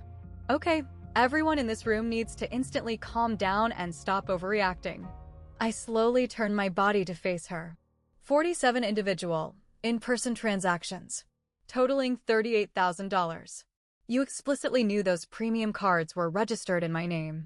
I absolutely did not know the full extent of the... You physically swiped plastic cards bearing my exact legal name 47 times. You knew exactly what you were doing. All the blood violently drained from her face, leaving her deathly pale. "Do all of you truly want to know why I consistently refuse to contribute more capital to this family?" I asked, slowly sweeping my gaze around the massive table, locking eyes with everyone. "Because I have already involuntarily contributed over $725,000 to a ring of criminals." The heavy word landed in the center of the room like an atomic bomb. Criminals. Not my loving parents. Not my supportive family. Federal criminals. I slowly held up the pristine white envelope. The specific envelope they had all been nervously watching and wondering about.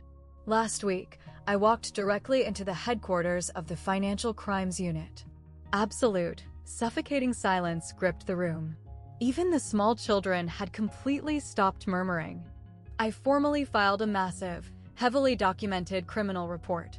This envelope contains certified copies of official case number 2024 FC 8847. I dramatically tore open the flap and removed the thick stack of official documents. The municipal police seal was highly visible.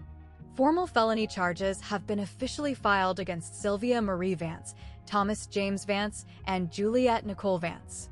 My mother let out a horrific, piercing sob that cut violently through the silence.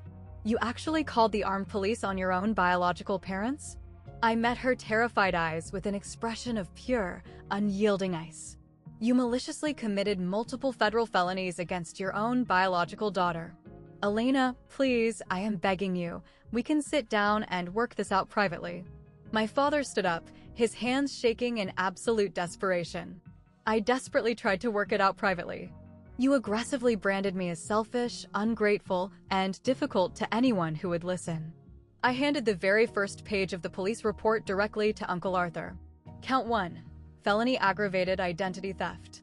Count 2, felony wire fraud. Count 3, felony credit card fraud. Count 4, felony forgery. He rapidly scanned the document, his face turning an alarming shade of gray.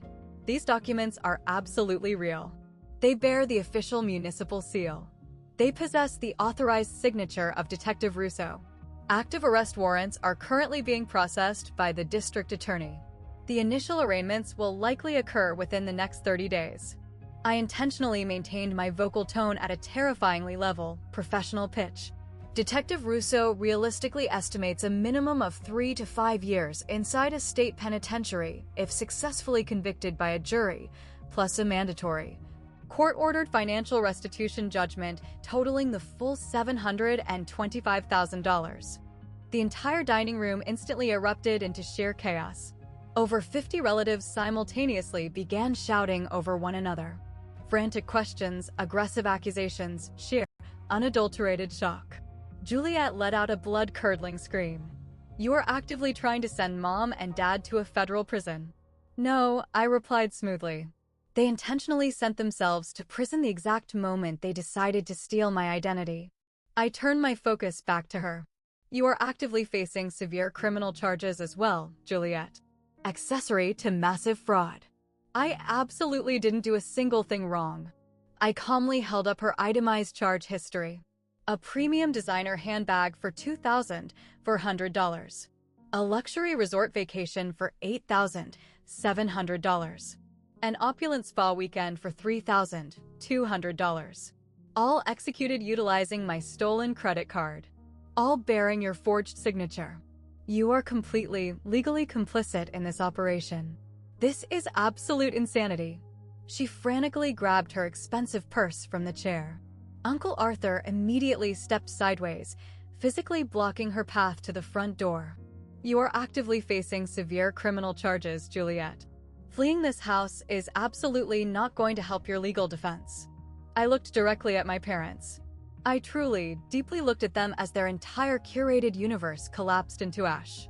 You desperately wanted to maintain your pristine, wealthy appearances in front of the extended family. Well, congratulations. Now every single person in your social circle knows exactly what kind of monsters you truly are. The room completely exploded into a war zone. Aunt Beatrice aggressively turned on my mother. "I generously lent you $5,000 in cash last year.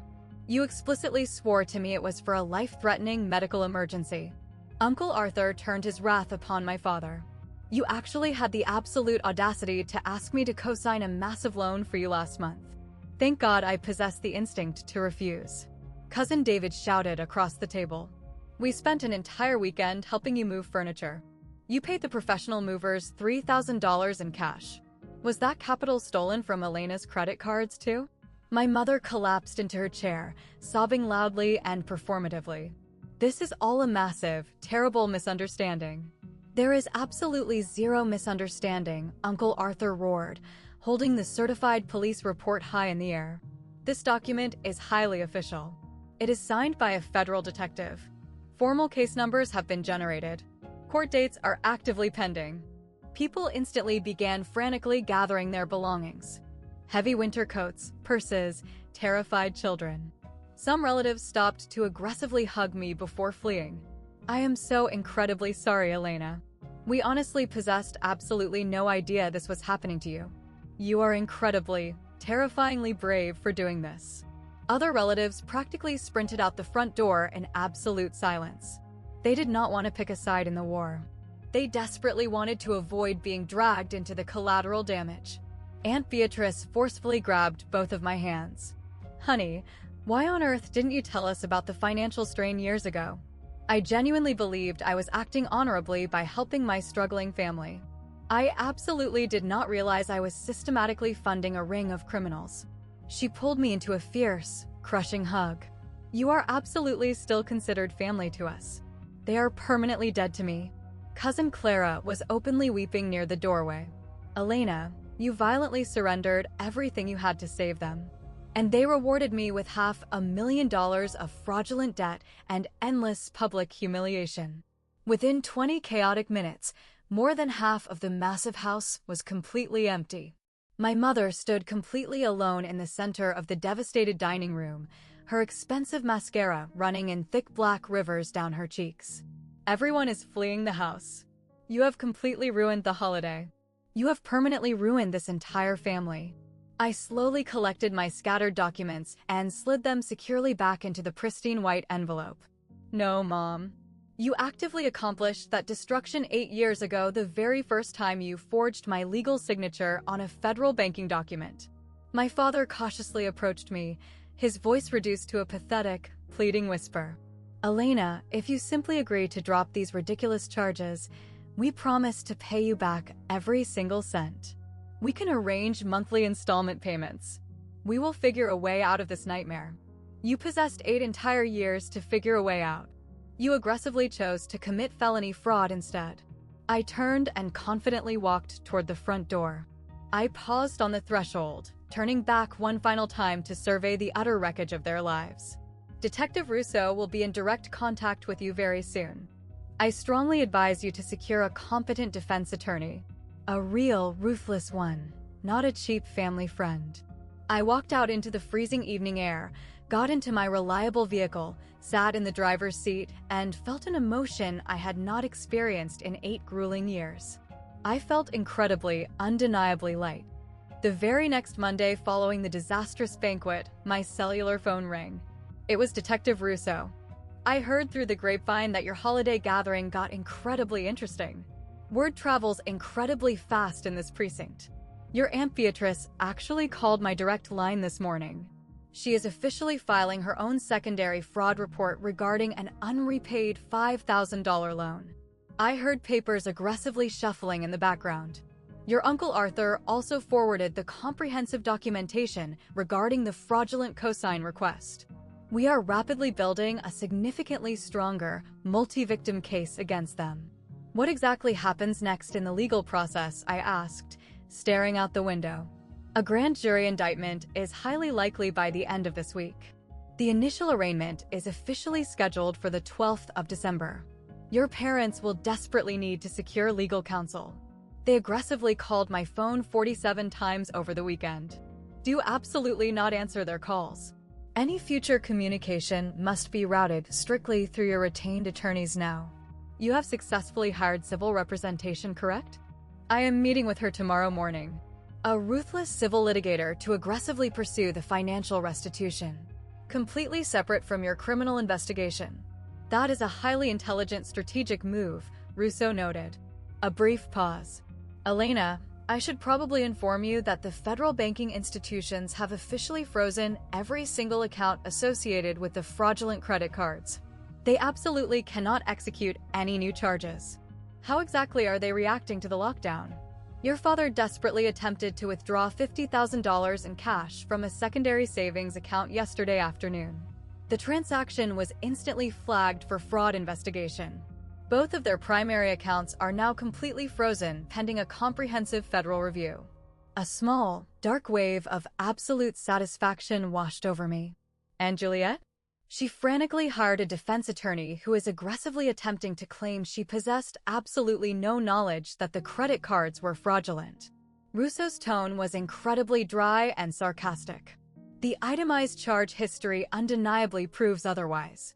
What is the realistic, anticipated outcome of all this? Your parents are highly likely looking at 3 to 5 years inside a state penitentiary if successfully convicted, plus a mandatory restitution order.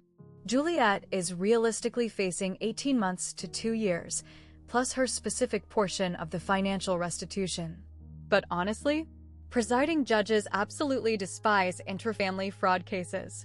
The sentencing could potentially be significantly harsher. Will my father permanently lose his corporate pension if he receives a criminal conviction? Yes. Automatic, permanent termination. Fraud clauses are standard procedure in those specific financial contracts. My chest tightened slightly. It was absolutely not out of guilt, but merely the crushing finality of the situation. This entire ordeal officially becomes a matter of permanent public record, Russo continued. Future employment opportunities, credit applications, housing approvals, this felony conviction will violently follow them for the rest of their natural lives. Good. Most victims in your shoes do not actually mean that when they say it.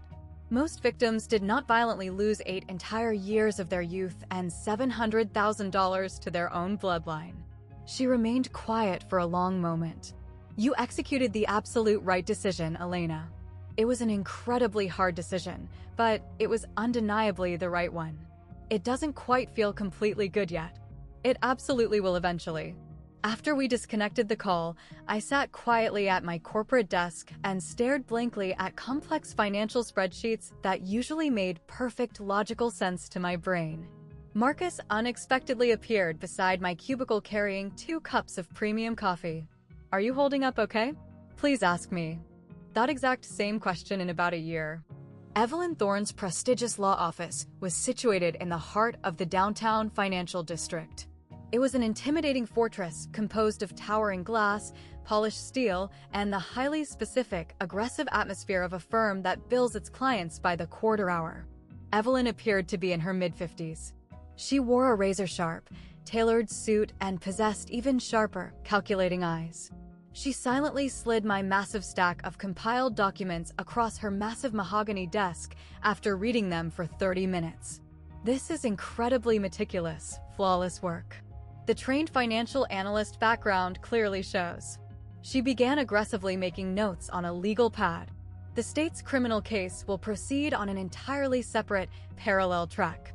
We are going to aggressively file a massive civil lawsuit demanding full, immediate restitution of the stolen $725,000, plus aggressive damages for severe emotional distress, exorbitant legal fees, and comprehensive credit repair costs.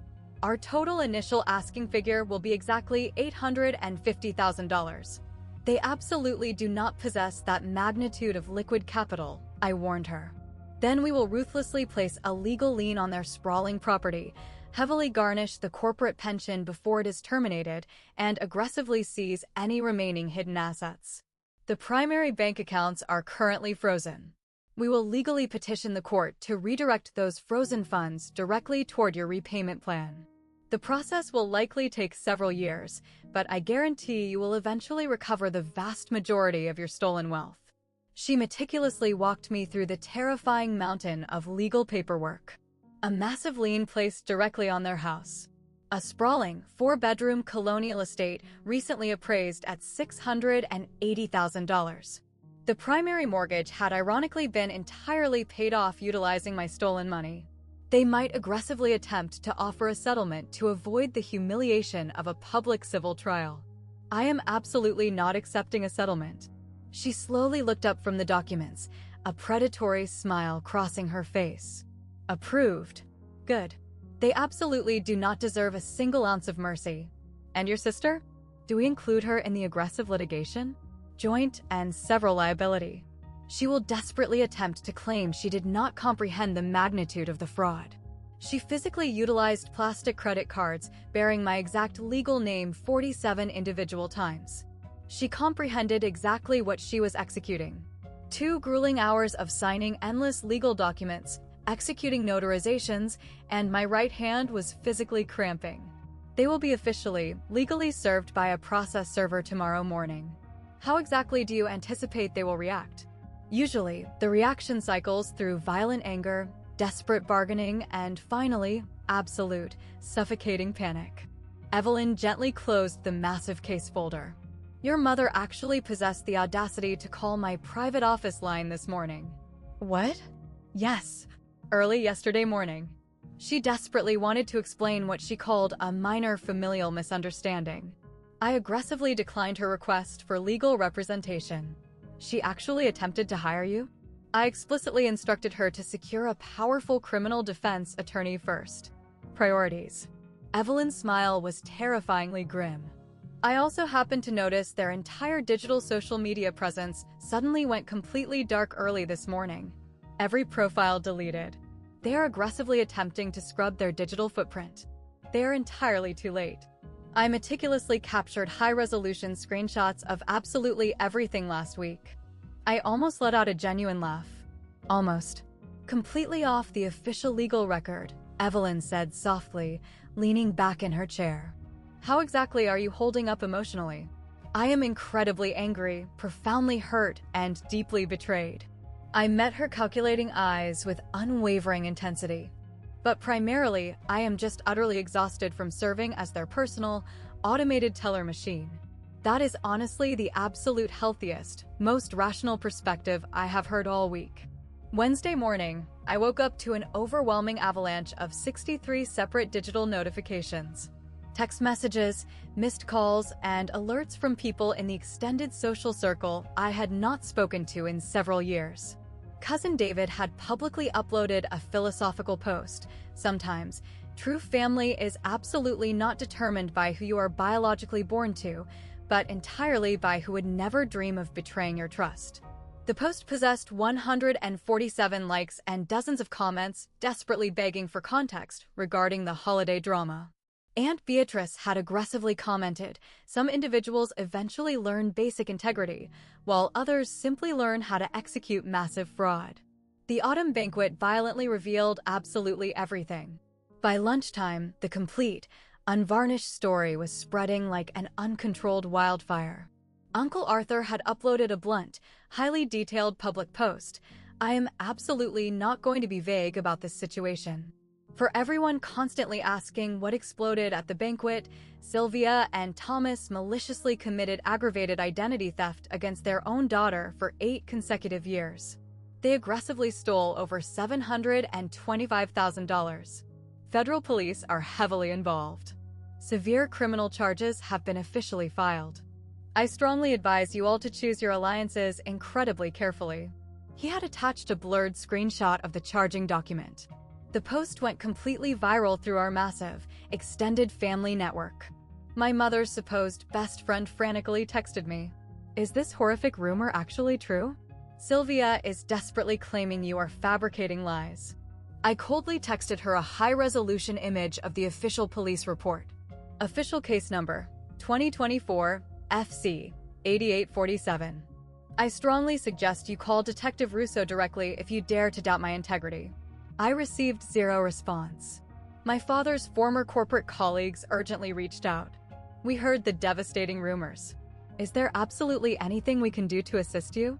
The senior pastor from their sprawling megachurch actually called my phone. "Your mother is hysterically claiming you are making vile, false accusations to ruin them." I officially filed a massive, 40-page police report backed by irrefutable digital evidence, I stated calmly. It is a matter of unsealed public record. Official case number, 2024 FC 8847. Financial Crimes Unit. I suggest you call the precinct and verify it yourself. A very long, heavy pause hung on the line. I will absolutely do that. I am so incredibly sorry, Elena. Within a mere 48 hours, their carefully curated, pristine social reputation was completely reduced to radioactive rubble. Juliet's highly anticipated engagement? Her wealthy fiancé officially terminated the relationship. I witnessed the frantic text message she had uploaded in a now-deleted, hysterical social media story. I absolutely cannot marry into a family of convicted criminals. What happens if she eventually decides to execute this exact same fraud against my assets? Their highly exclusive country club? The membership was aggressively, permanently revoked, citing a strict, non-negotiable morality and ethics clause in the contract. Their megachurch leadership politely requested they completely step back from attending services until the severe legal matters were fully resolved. Translation: do not ever come back here. The national banking institutions universally blacklisted them from opening any new accounts or securing lines of credit. My mother's part-time bookkeeping position was brutally terminated. Every single consequence violently dominoed into the next, creating a catastrophic chain reaction. Marcus quietly approached my desk holding 2 cups of coffee. "Are you actively watching all of this unfold online? It is incredibly difficult to miss the carnage. How exactly do you feel about it?" I sat back and thought deeply about the question. I honestly assumed I would feel an overwhelming sense of guilt, but I absolutely do not. I just feel incredibly, terrifyingly free. The 12th of December. The county courthouse was a towering, intimidating structure composed of gray stone and freezing marble corridors. I sat silently in the crowded public gallery beside Detective Russo. My parents were escorted into the courtroom through a side security door accompanied by a harried public defender. They absolutely could not afford to retain private legal counsel because all of their major assets were aggressively frozen. Juliet was accompanied by her own, separate, cheap attorney. She sat at a completely different table and adamantly refused to make eye contact with them. Judge Miriam Sterling presided over the session. She was a stern, uncompromising woman in her late 60s who possessed zero tolerance for theatrical nonsense. The People versus Sylvia Marie Vance, Thomas James Vance, and Juliet Nicole Vance. The state prosecutor stood up, adjusting his suit jacket. "Your Honor, The defendants are formally charged as follows. He methodically read the entire devastating list into the public record. Every single count. Every single felony. Sylvia Vance. 4 severe counts of aggravated identity theft. 3 severe counts of wire fraud. 2 severe counts of credit card fraud. Thomas Vance.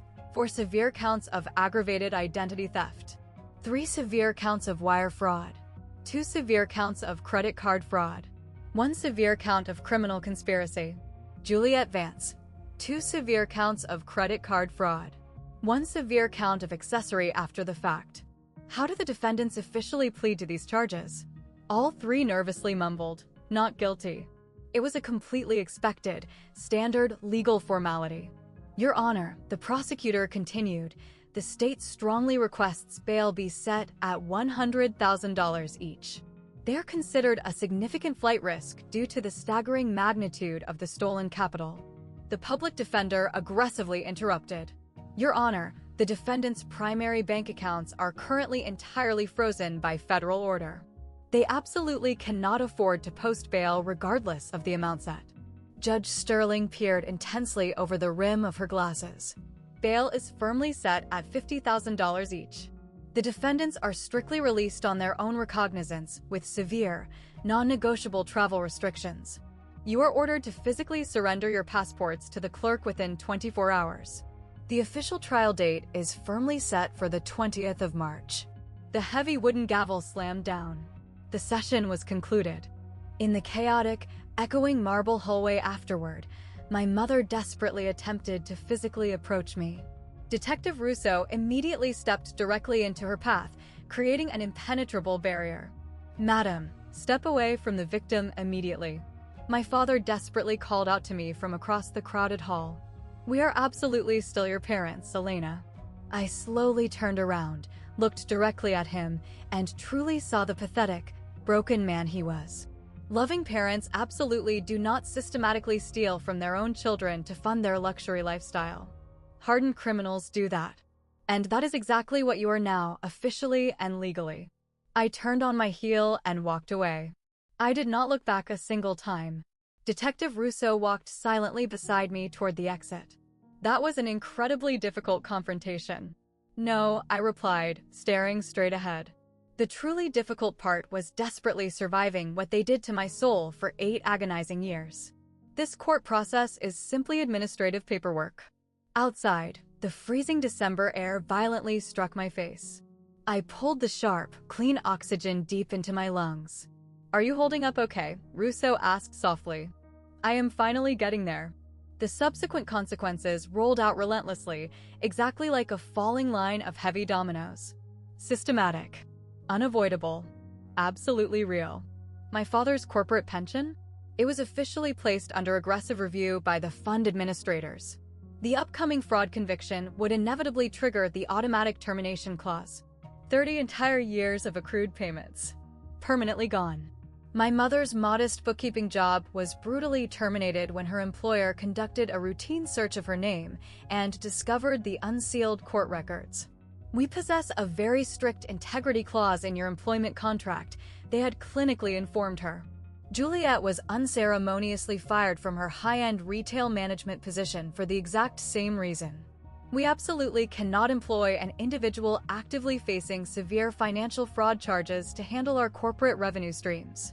All 3 of their personal credit scores rapidly plummeted below 400. Completely, utterly destroyed. Housing became a catastrophic crisis. Juliet's luxury landlord issued an immediate, non-negotiable 30-day eviction notice. Severe criminal charges explicitly violated the morality clause in the lease agreement. The sprawling, 4-bedroom colonial house they occupied? Evelyn's massive legal lien was formally filed, guaranteeing a potential forced sale of the property to cover my restitution judgment. The social consequences kept aggressively accumulating. Their megachurch leadership formally requested they permanently cease attending all services until the severe legal matters were fully resolved. Translation: do not ever show your faces here again. Their prestigious country club membership was permanently revoked, citing the morality clause. Their insurance providers? Both homeowners and auto policies were aggressively non-renewed. A looming felony fraud conviction renders an individual completely uninsurable in the premium market. The national banking institutions blacklisted them entirely. They could not even open a basic checking account anywhere in the state. And then, the absolute most horrifying development occurred. Other silent victims began slowly emerging from the shadows. Their next-door neighbor officially filed a police report. My parents had desperately borrowed $3,000 in cash 2 years ago, claiming a severe crisis, and completely failed to ever repay it. My mother's former best friend stepped forward and reported an unrepaid $8,000 loan. A fabricated medical emergency they had tearfully claimed. She never saw a single dime of the money again. A distant, younger cousin had foolishly co-signed a predatory car loan for them. My parents aggressively defaulted on the payments, completely ruining her fledgling credit profile. Detective Russo called my phone to deliver the grim update. We are currently up to 7 total verified victims. This is a significantly larger, more systemic pattern of behavior. It strengthens the state's criminal case exponentially. They executed this specific manipulation against multiple people systematically. For years. You were simply their largest, most lucrative target. I meticulously documented absolutely everything for the impending civil case. Not out of a dark sense of vindictiveness, but just out of pure, professional thoroughness. This was exactly what I was trained to do for a living. Hard evidence, verified facts, crunching numbers. Marcus found me working aggressively late at the office one evening. Are you holding up okay? They are currently trying incredibly hard to paint themselves as the ultimate, tragic victims on their new social media accounts. Let them try, I replied smoothly. The federal courts exclusively deal in documented evidence, not emotional manipulation. He was absolutely right. But quietly watching their entire curated universe violently collapse, even though it was entirely deserved, felt incredibly strange. It was not guilt. It was not a twisted sense of satisfaction. It was just a profound sense of absolute finality. From late December straight through January, their frantic attempts to contact me aggressively escalated. Desperate, handwritten letters constantly arrived in my apartment mailbox. 23 letters in total. I absolutely never opened a single one of them. I mechanically forwarded every sealed envelope directly to Evelyn's office. I received 147 frantic voicemails. I digitally saved every single audio file as hard evidence. I never listened past the first agonizing 3 seconds of any recording. 89 sprawling, hysterical emails arrived in my inbox. I created an automated filter that instantly routed them to a hidden folder labeled strictly as evidence. The psychological tactics they deployed evolved through highly predictable, textbook stages of manipulation. Week 1 was cloying and apologetic. We are so incredibly sorry, my sweet girl. We promise we will fix this entirely. Please just grant us one more chance. Week 2 weaponized heavy guilt. How could you possibly inflict this upon your own biological mother? Do you not possess a shred of love for us? Week 3 devolved into pathetic bargaining. Please just drop the severe criminal charges. We will secure jobs and pay you back in monthly installments. We swear it. Week 4 ignited into violent, furious anger. You are intentionally destroying this entire family. You have always been a deeply vindictive, hateful person. Week 5 returned to dark manipulation. Your father just suffered a terrifying medical health scare. He desperately needs you by his side right now. Week 6 escalated into empty, laughable threats. We're hiring a ruthless attorney to countersue you for severe defamation and false accusations. Evelyn casually reviewed the entire mountain of communication. These are completely empty, desperate threats. They possess absolutely zero grounds for a case. Keep meticulously documenting everything. My mother actually possessed the sheer audacity to physically show up at my corporate workplace one afternoon. She simply appeared unannounced in the gleaming glass lobby, demanding to see me. Corporate security aggressively escorted her out of the building. I immediately filed for a strict, unyielding restraining order. The legal hearing was incredibly brief. The presiding judge granted it without a second of hesitation. Absolutely no physical contact within 500 feet. 0 phone calls, 0 emails, 0 third-party communication attempts. They brazenly violated the court order almost immediately. My mother called my cell phone from an unrecognized, borrowed friend's device exactly 3 days later. "Elena, please, I am begging you, just listen to me for 1 minute." I instantly hung up the phone. I immediately called Detective Russo. The swift, brutal consequence: their bail was permanently revoked. Both of my parents spent 72 agonizing hours locked inside the county jail for the direct violation. When they were finally released, the frantic contact attempts permanently ceased. Juliet decided to take a completely different, highly public approach. She uploaded a lengthy post on her social media feed. "My deeply disturbed older sister violently destroyed our entire family over a simple financial misunderstanding.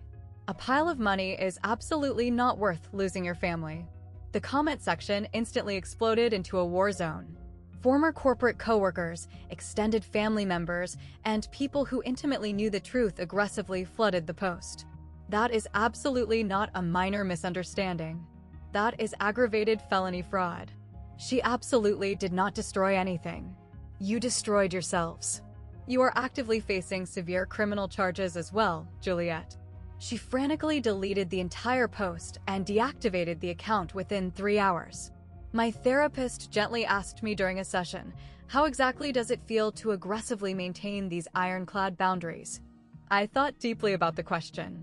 It feels exactly like learning how to breathe oxygen for the very first time in 8 years. Early February arrived. Exactly 8 weeks prior to the scheduled trial date, the district attorney's office called Evelyn. "We have officially structured a plea deal offer." I placed the call on speakerphone while Evelyn listened in silently. The terms, the DA began. "Your parents will officially plead guilty to a series of reduced felony charges. They will serve exactly 18 months in a state penitentiary instead of the highly risky 3 to 5 years.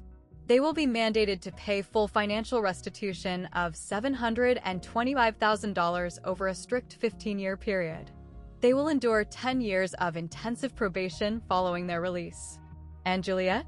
She will serve exactly 6 months in the county jail, followed by 5 years of probation and mandatory restitution of her specific $38,000 debt. Evelyn and I exchanged a long, heavily loaded look. "It is an incredibly solid, guaranteed deal," the DA urged. "It firmly guarantees a felony conviction and a legal restitution order. Proceeding to a full jury trial always carries an inherent, dangerous risk." "What specific risk?" I challenged.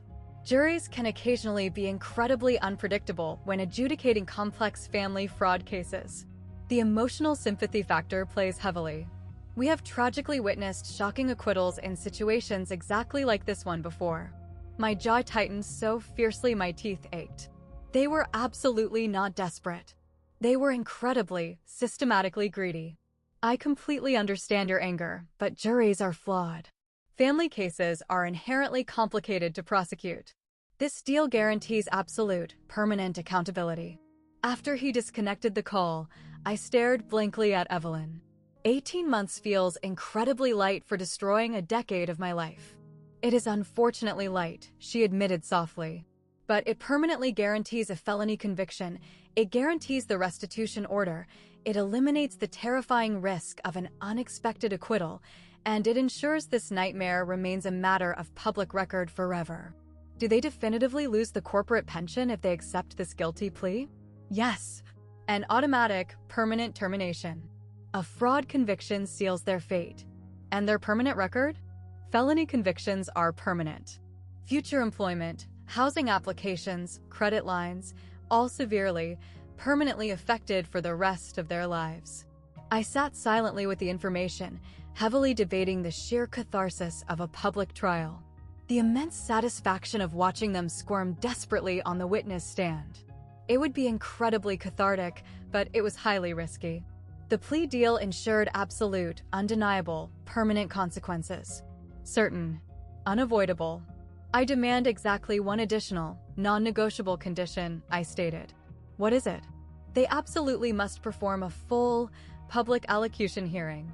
They must be forced to state exactly what crimes they committed, on the official public record, inside a crowded courtroom, in front of the entire gallery. Evelyn nodded her head with a grim smile. That is a highly standard requirement for executing plea deals. They will be forced to publicly admit their guilt. Then I will accept the terms.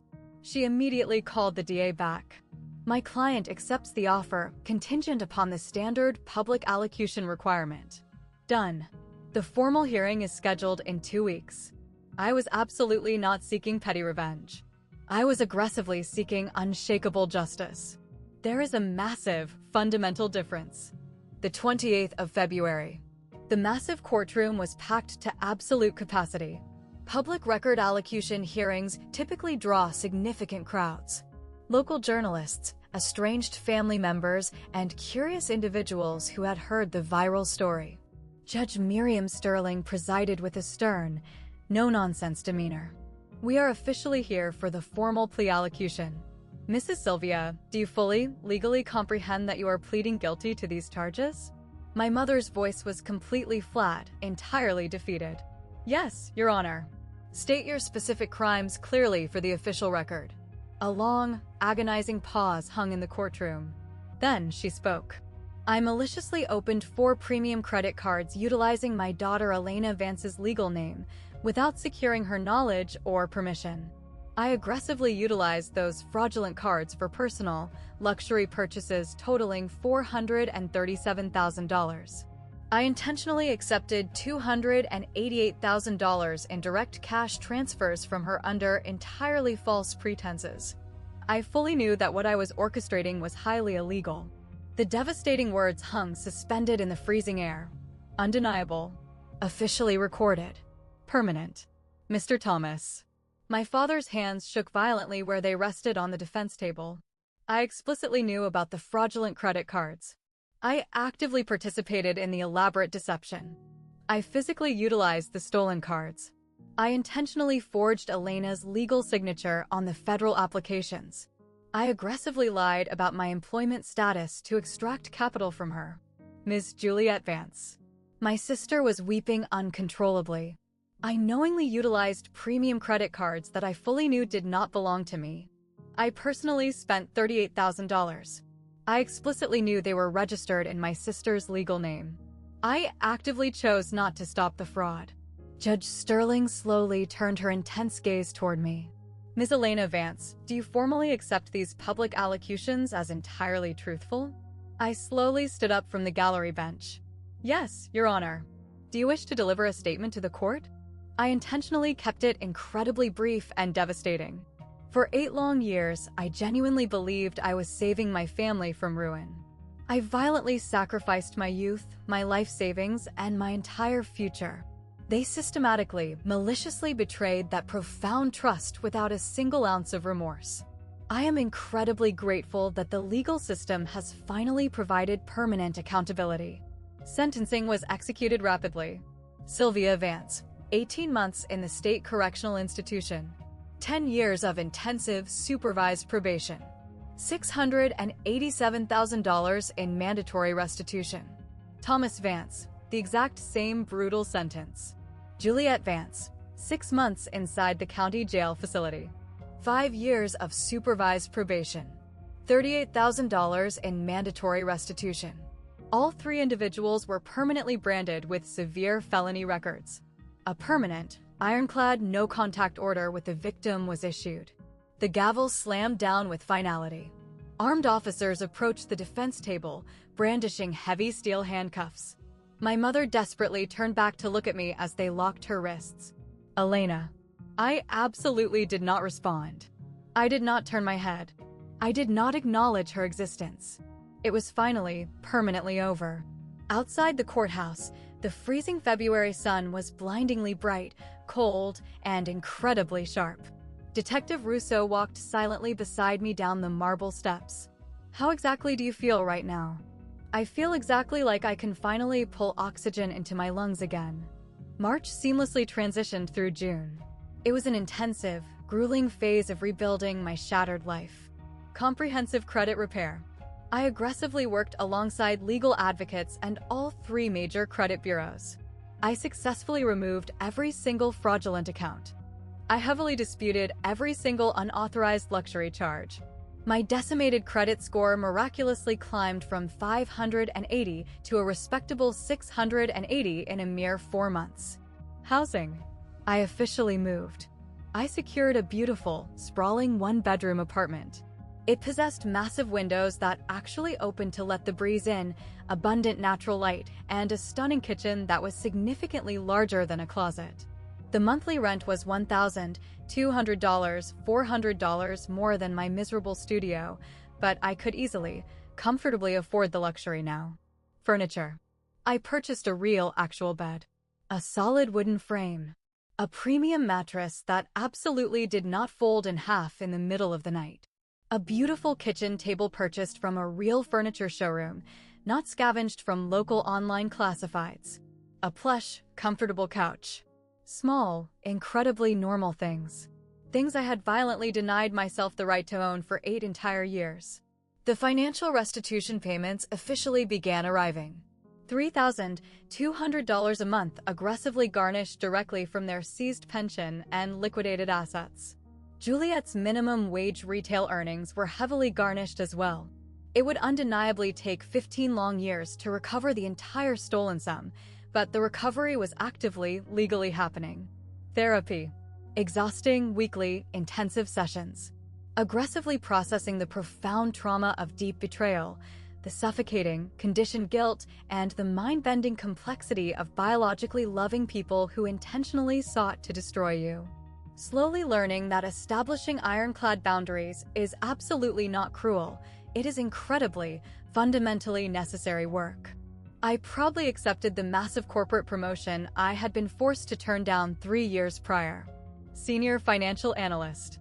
An impressive $95,000 a year.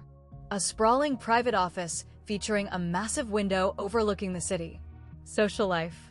I slowly, cautiously reconnected with old friends I had completely ghosted. I am so incredibly sorry I suddenly disappeared off the face of the earth. I apologized. I was quietly navigating a catastrophic family situation. They all deeply understood, or at the very least, they genuinely tried to. Dating. I went on my very first romantic date in over 2 years. I grabbed coffee with a kind, intelligent colleague from a different corporate department. I was incredibly nervous. Highly awkward. It was wonderful. Hobbies. I officially joined a neighborhood book club. I enthusiastically started running marathons. I slowly, joyously rediscovered exactly what I liked doing when I wasn't aggressively performing survival tactics. Family. Aunt Beatrice, Uncle Arthur, and Cousin David. They all steadfastly remained in close contact. "You are absolutely still our family," they constantly reassured me. They are permanently not. It was an incredibly unexpected, beautiful development. Juliet actually mailed a handwritten letter to my apartment from inside the county jail, desperately apologizing for her actions. "I finally see with absolute clarity what we did to your soul." I read the letter in silence. I did not draft a response. Perhaps I will someday in the distant future, but absolutely not yet.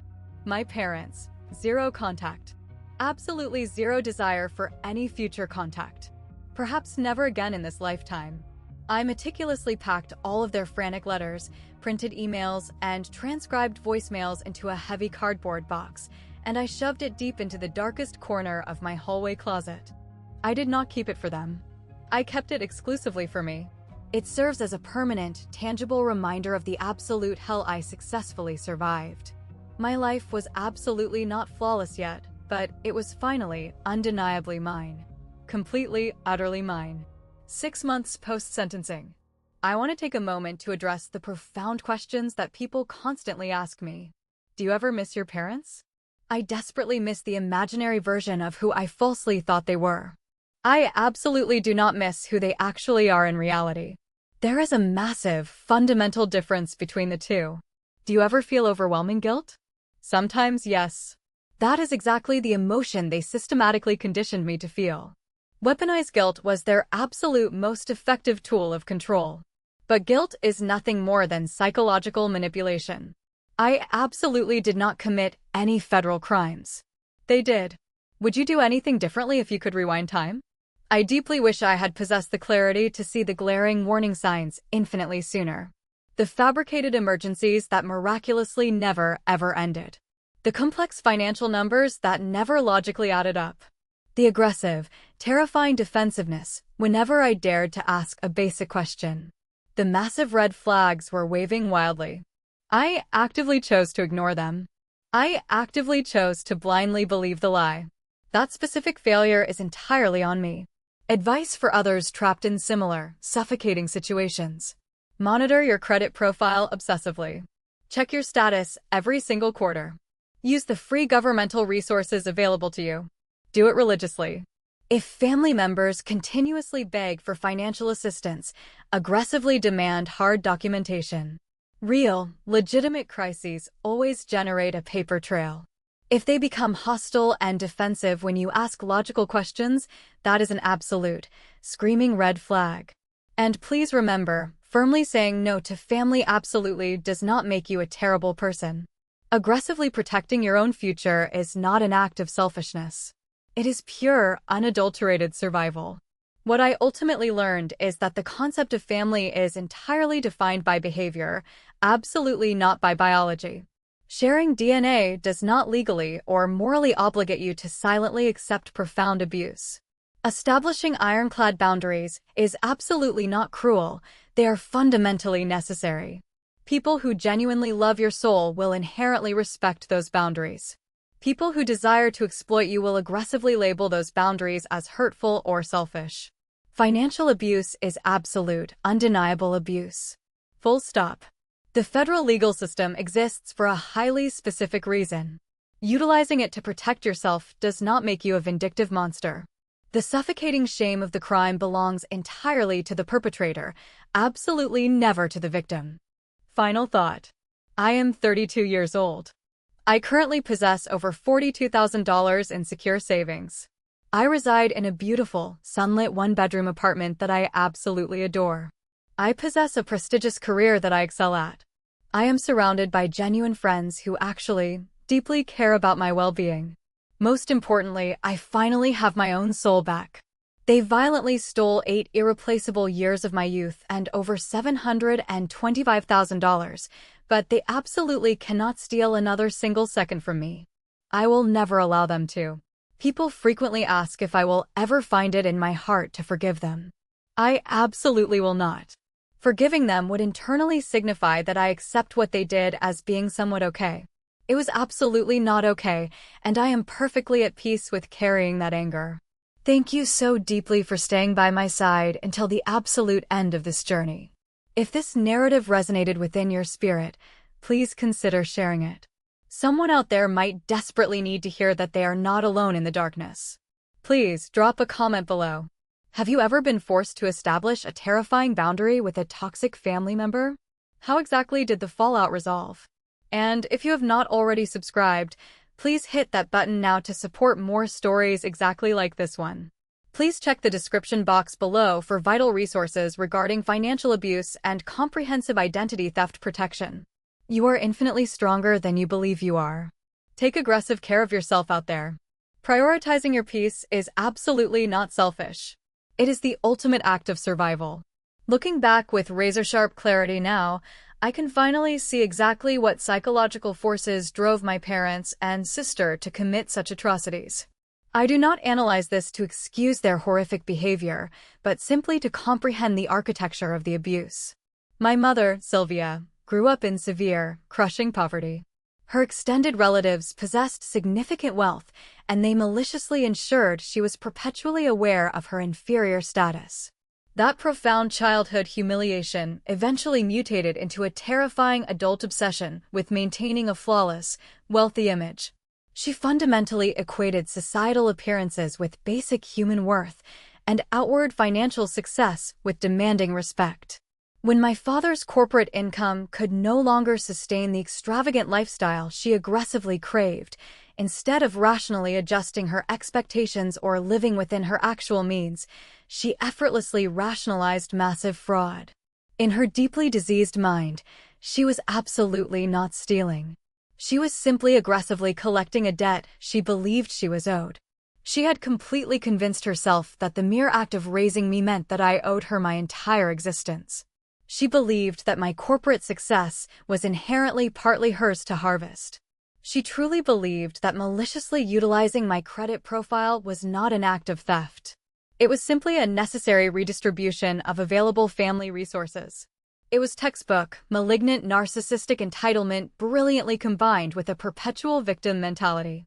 She genuinely, deeply believed that she was the profoundly wronged party in the scenario, and that I was being absurdly unreasonable by objecting to federal identity theft.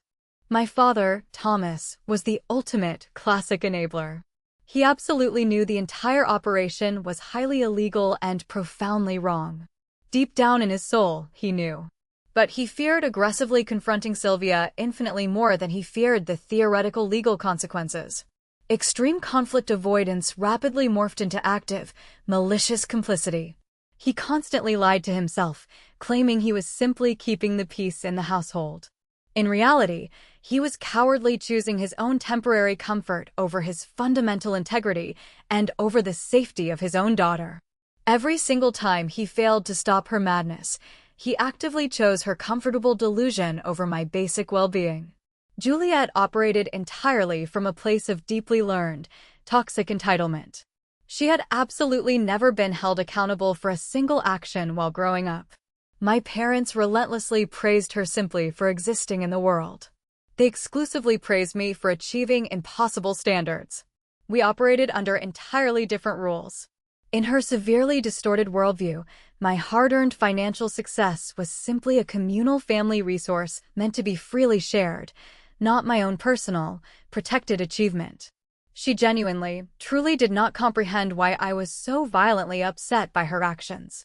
You make incredibly good money. What else would you possibly spend it on? Genuine empathy requires active, emotional development. Our parents absolutely never required her to develop it, so she simply never learned how the emotion functioned. Together, the three of them engineered a highly sophisticated, devastating system of emotional manipulation. They absolutely never demanded large sums of money outright. That would have been far too obvious and risky. Instead, they meticulously painted horrific portraits of impending crises. They manufactured terrifying urgency. They actively triggered my deeply conditioned guilt, and then they graciously allowed me to voluntarily offer the financial solution. This insidious tactic made me feel entirely responsible.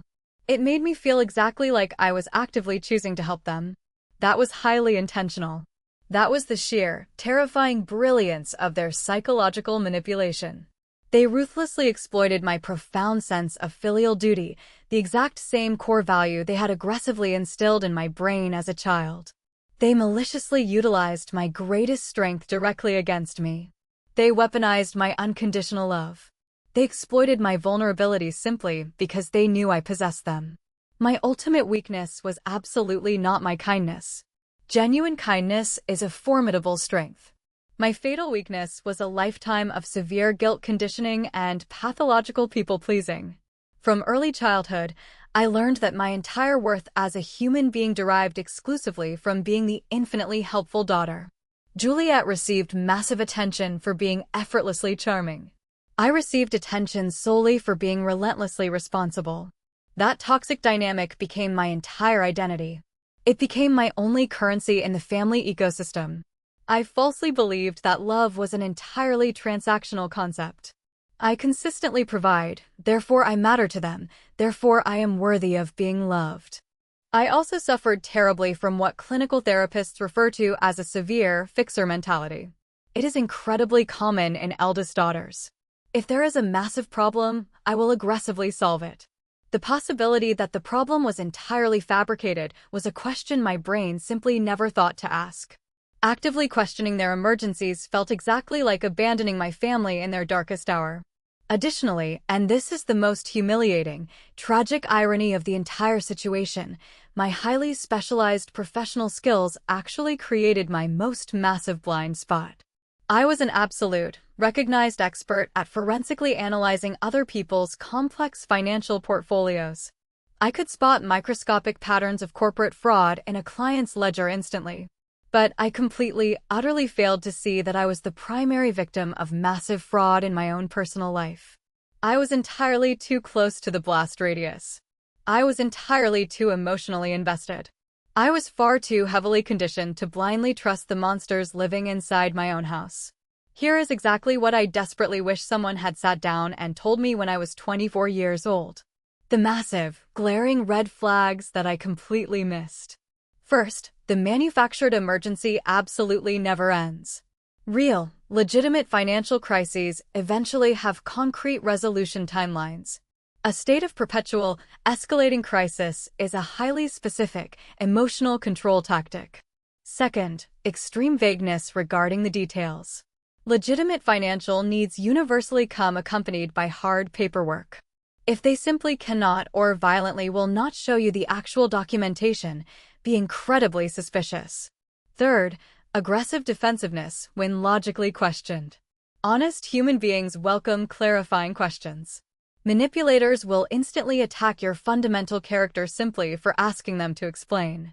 Fourth, your massive sacrifice exclusively benefits them. Real, healthy family support is entirely reciprocal. If you are perpetually giving until you bleed and absolutely never receiving support in return, that is not a relationship. That is pure exploitation. Highly practical, vital protections you must implement. Check your comprehensive credit report every single quarter. Use the free, federally mandated resources available to you. Do it obsessively. Place a permanent, hard freeze on your credit profile if your toxic family members possess your social security number. They absolutely cannot open fraudulent accounts without the legal pin to unfreeze it. Never, ever give anyone, even your biological parents, access to your primary bank accounts. Ever. If you do choose to help family financially, pay the money directly to the verified creditor. Pay the rent directly to the property landlord. Absolutely never hand raw cash directly to the relative. Document absolutely everything in your life.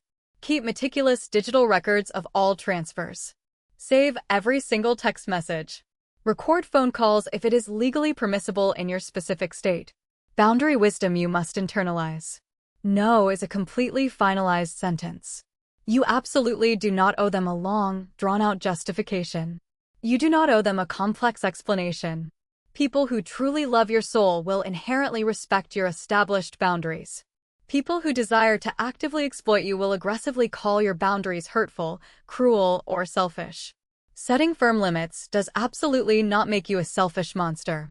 It makes you a self-preserving survivor.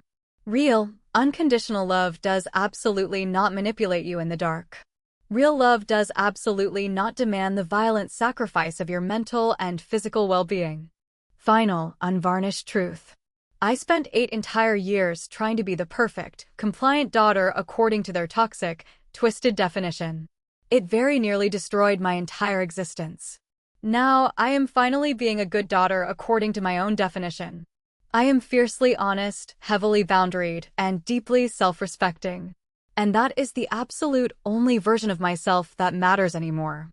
If you are sitting there watching this and something deep inside you resonates with my pain, if you are currently sending massive amounts of money to family members out of a suffocating sense of guilt rather than a genuine, joyful desire to help, please critically examine exactly why you are doing it.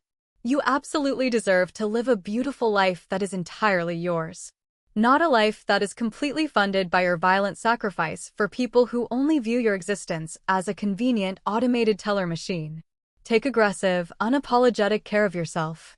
That is absolutely not selfish. That is survival.